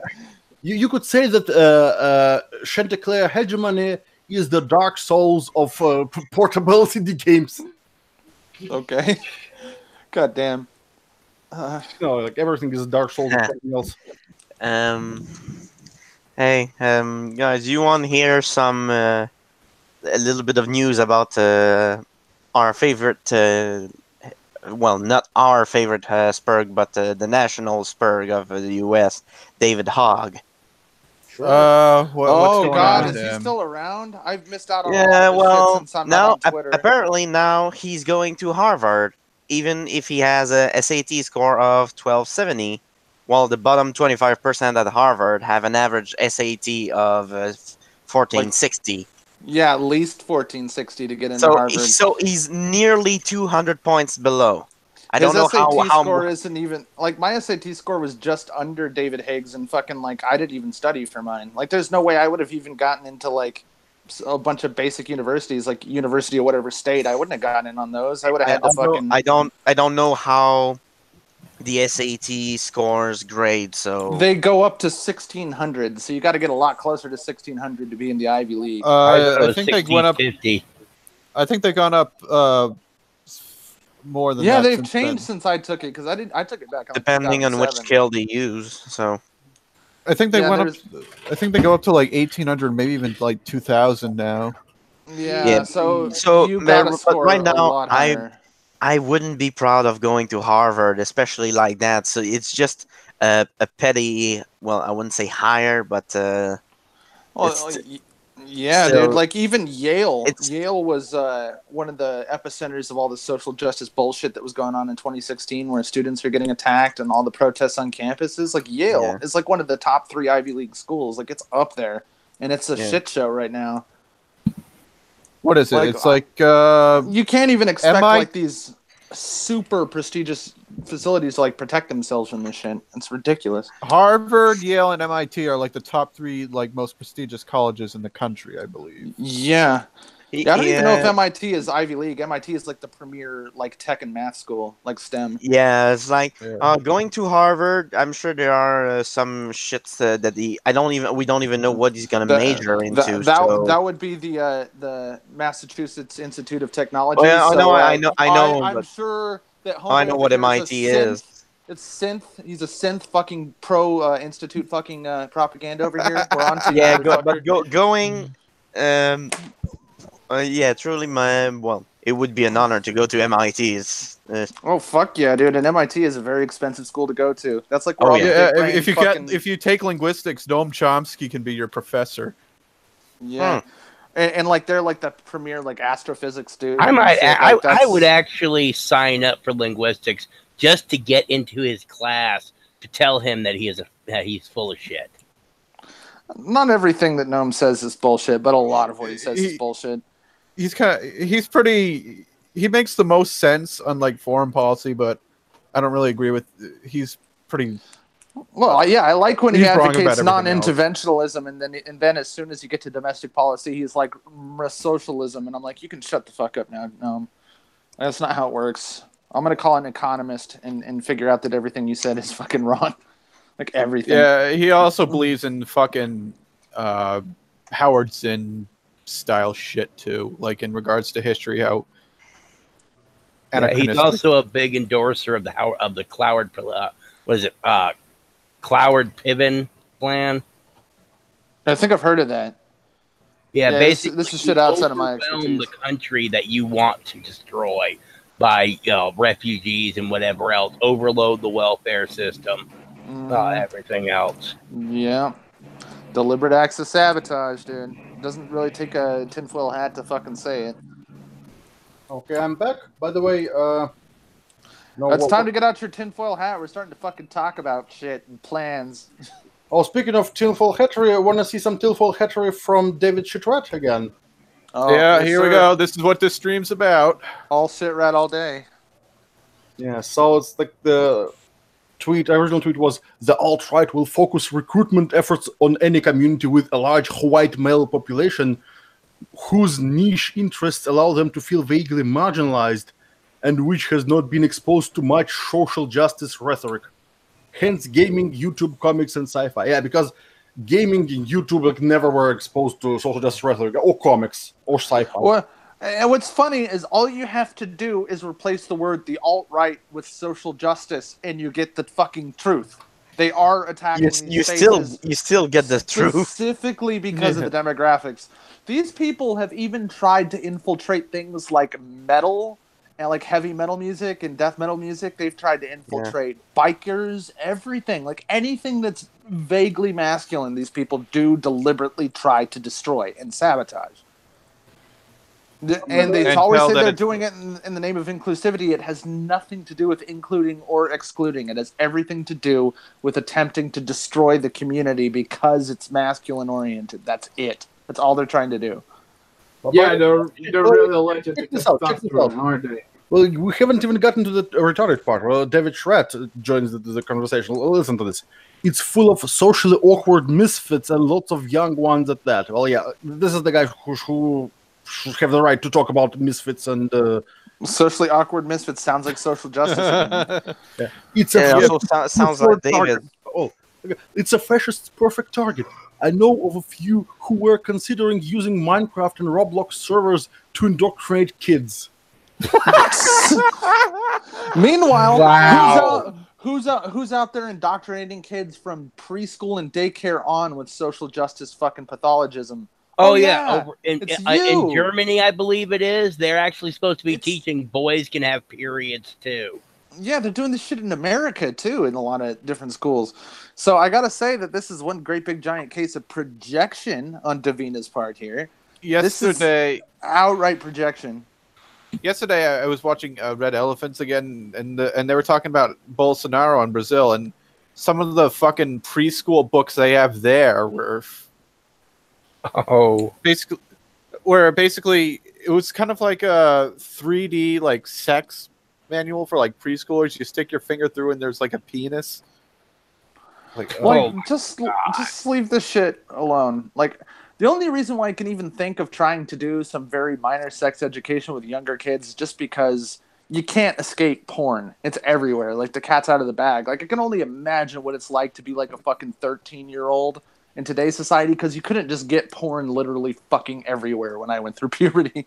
Now it's like you can't escape it. It's free porn fucking anywhere. Nobody can protect you from it. Yeah, I remember when like Hustler was that was like the peak of degenerate hardcore porn. Yeah, I had a penthouse that I stole that was like one of the fucking what's her name's edition, the chick who was on Baywatch.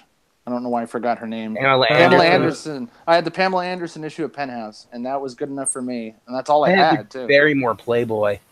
And then, like, for, like, 2 seconds when I was a kid, we had Cinemax, and I discovered Late Night Skinemax, but that was only for, like, a couple months. Then we didn't have cable anymore. Oh, God. I remember the Spice Channel. Oh, yeah, Spice Channel. Watching watching the scrambled signal and, like, oh, my God, that's a tit. I think that's a tit. Yeah, and you pause it, and it's like a green, warbly, fucking sci-fi looking boob coming out of fucking next dimension. Dude, not just that, also Playboy back when they used to show nudes. Damn. What, Playboy when they used to show nudes? Yeah. What? Like, Well, back in the day, because nowadays, well, the magazine itself. Is he like talking about Maxim or something like that? Because Playboy like No. always was a nudie magazine, dude. No, dude, I meant to say that the Playboy channel. Oh. Damn. I remember the Playboy channel. That was a thing, wasn't it? That was weird. Yeah. I remember when I first discovered that shit. 11 years old. Yeah. Damn. But yeah, so I have a feeling that probably fucks with kids' minds a little bit and probably contributes to the teen pregnancy rate and general degeneracy.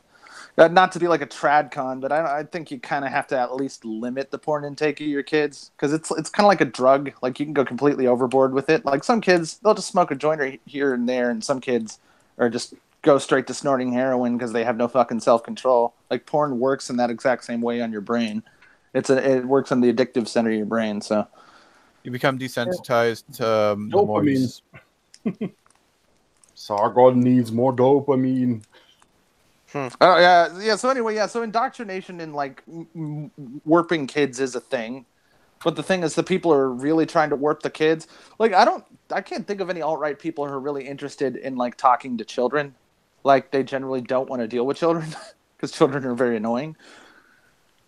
But then there are the people who are like, we must shape the minds of the youth, i.e. social justice warriors. So, of course, they're the people who are actually trying to do that. They're the people who are actually trying to shove that shit in the video games and in the franchises for children. There's the reason why, like, Netflix has, like, that show about super dragsters or whatever the fuck. Like, they're the people who are actually trying to warp the kids. Like, not the alt-right. The alt-right doesn't want to talk to kids.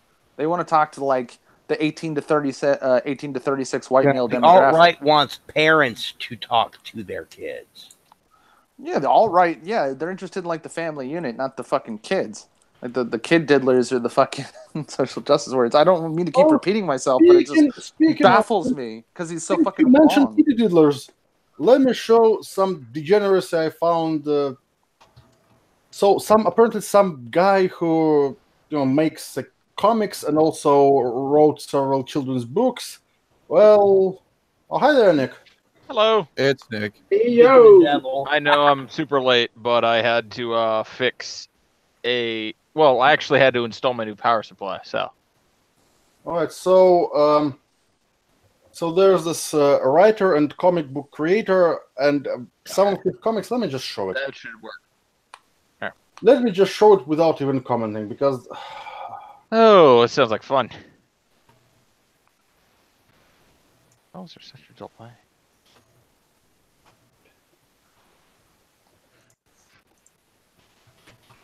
Yeah, this one is. Yeah, that's a big no. I'm getting potato quality out the Well, I'll put the links in the chat. It's like for a brief second it decides to go clear and then it goes potato again. I don't know. Somehow he should have just said just the butt would have been enough. It wouldn't be as what the fuck? As bad as the balls. I don't know. And like, how did he go from on the couch? Also, why is his fucking fully shirt dressed to on his foot with no fucking ball? No hands. I think that's another one. I think of course, a smaller brother. And of course, they're playing Nintendo games. Yep. There's another one. Why the fuck would there be a pubic hair on his cheek? Oh, Please tell me this motherfucker isn't counting in the ass prison. Who writes this? Well, I'll show you who writes it. A degenerate, that's who. Oh, I'll show you. Trust me. You're okay. Let them show the next one. No. Oh god! Oh my god! Why? Well, good thing he doesn't like it. That is quite the reference to R. Kelly. You guys are ruining my night. Man. Haters wanna hate. Yeah, and I look forward to staying for the whole stream tonight. I don't even want none of the above. I want to piss on you. Yes, I do. I'll piss on you. I'll pee on you. That's the only way I can cope with this. I just have to go back to the Chappelle show. All right. If you guys want some There's more degeneracy. Trust me.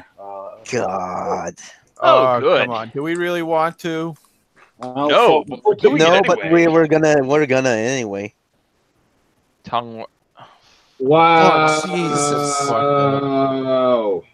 I now want to see what this guy who drew this looks like. What I just want March to know 3rd, how 2008. does his He upper probably jaw? kind of looks like the main character. How does Is he his upper talking jaw? about pausing this kid? This is a pausing comic.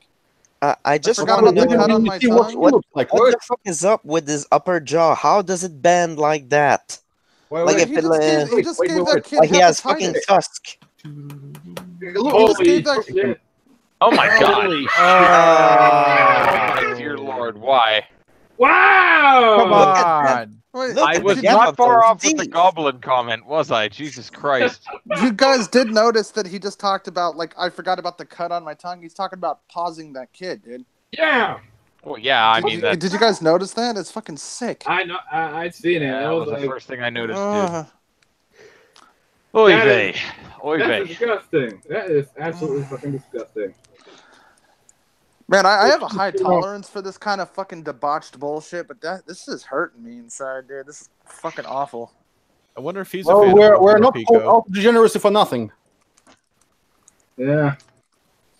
Yeah, it's like the fucking non-binary fucking clown drag people made me angry. This just makes me sad. I'm on an emotional roller coaster. Yeah, Speaking of fucked up, did you hear about that little kid? What's his name? Dancing is amazing. Who was dancing in a strip joint for $10? Yeah. Oh, I saw that shit. Oh wait, they And the had thing that is, fucking like, trans kid. Ultra I'd like cringe. to see how many Yeah. people Ultra mega praising maximum him die doing cringe. that would support an 11-year-old girl dancing for men. Nope. But for Eh. but for women, they would, even though they'd rape her just like the men would. If But it was anyway. if it was a brown girl dancing for brown Muslim men, they'd be fine with it. My entire feelings about everyone who The Muslim condemned men this wouldn't be fine with it. They'd stone the bitch. anyways, look, I think this might be like enough degeneracy for today. What do you think? I almost want to do one more topic just so we don't end on that shit. Okay, Holy well, fuck! Do we got anything else? Oh, how about the crowdfunder for the Trump wall? Yeah, that's Yeah, pretty can good. you believe how much money is in that? Yeah, Like, and the how- funny thing is, a reporter from the New York Post sit there and was like tried to contact GoFundMe, and say, "Oh, it's not politically motivated. I just want to explore what the terms of service are." Well, I'm curious who set it up, because the thing is, like, crowdfunding is highly it's actually not a exploitable. secret. A veteran who lost 3 limbs did it. Yeah, he was in the Air Force. Again, Red Elephants did another video Yeah, talking about that. Yeah, as cool as the fucking story No, is, I everyone just who want to does that tell is racist. people, Everyone who don't- contributes to that GoFundMe is racist and they hate Mexicans, even though Mexicans aren't a fucking race. contribute to. I would suggest not contributing to that GoFundMe, because you have zero guarantee, and this guy has zero legal requirement to actually buy a wall with this shit. yeah. We don't know if that Actually, could work. he So you're does, because basically- the terms of service on the friggin' GoFundMe is it has to be used for what. And do you really think, after making this public of a statement, I mean, the guy has done interviews on mainstream media. No, he doesn't. He doesn't. He doesn't have to He do could shit, though. build. He He could build territory. 2 feet of. He could build 2 feet of chain link fence and then pocket. No, $13 he's million. already said that the money will actually be donated to the They're general giving it the fund. money to the administration. He's not keeping it for himself and building Yeah. his own wall. That's I don't even know if he I can do wonder if that. that means the Yeah, money he's will be actually, taxed. it's actually to fund I'm building the That's a good actual question. wall. I don't think that's the way it works, dude. I don't think you can do that. Yeah, no, Like, there's actually laws repairs against to the this kind of thing. Washington Monument actually established that it actually can be. There was a Well, crowd there's gonna be court cases to iron this all out, and hopefully it works out all right. But I'd say that the risk of your money to not actually build even a brick of the wall, like when this kind of crowdfunding shit is an extremely high risk. if it doesn't work, Most crowdfunds are scams. That's the entirely only yeah. way that it Like won't. this The only way that the money won't, actually, go to it is if it doesn't make the goal. Everybody who wants the wall, you gotta vote. You got to do political activism, and you got to make sure that the right people get in office and stay in office. This kind of shit is a fucking, it's a gamble because you don't have any guarantee of where that money's going The at all. problem is that people say, "Oh, I agree with this wall," and like they're not gonna let go of those free illegal votes. Come on. No. Yeah, no. well, my bet with that guy who's setting the crowdfunding, $1 billion given to the government, I think that guy is just finding a way to get rid of his taxes for life. It's a good Yeah, point. that and the wall is going to cost about $50 to $70 billion. So they said 22 billion at the highest, but no, it's going to cost way more than that. I don't know. It's okay. So let's say 10 billions to build a wall. How many billions would have costed to build a Dover? just dig a ditch, fill it with water, fill it with the other nasty shit to prevent people from swimming in, and boom. That doesn't work. Why do you think they call them wetbacks? They tried that already. Well, yeah, right. Well, it's Cuban, so you would need to build a wall between Florida and Cuba. Yeah, we have the Atlantic Ocean, and they still beat that shit in rafts. Hey, the wall works. Look at fucking Israel. Not a single fucking Mexican there. Yeah. I just think anyway, I was saying always the wall is skeptical of the wall. I support the wall because of what the wall represents, which is highly increased border security. I want it's more more staff. the representation. I want more helicopters and drones and some high tech shit and more staff for the border control to run that shit. The wall is little more than an icon. You know what I mean? Of what it represents. Because they tunnel over, they climb shit, they go with grappling hooks, all this crazy shit. The wall helps.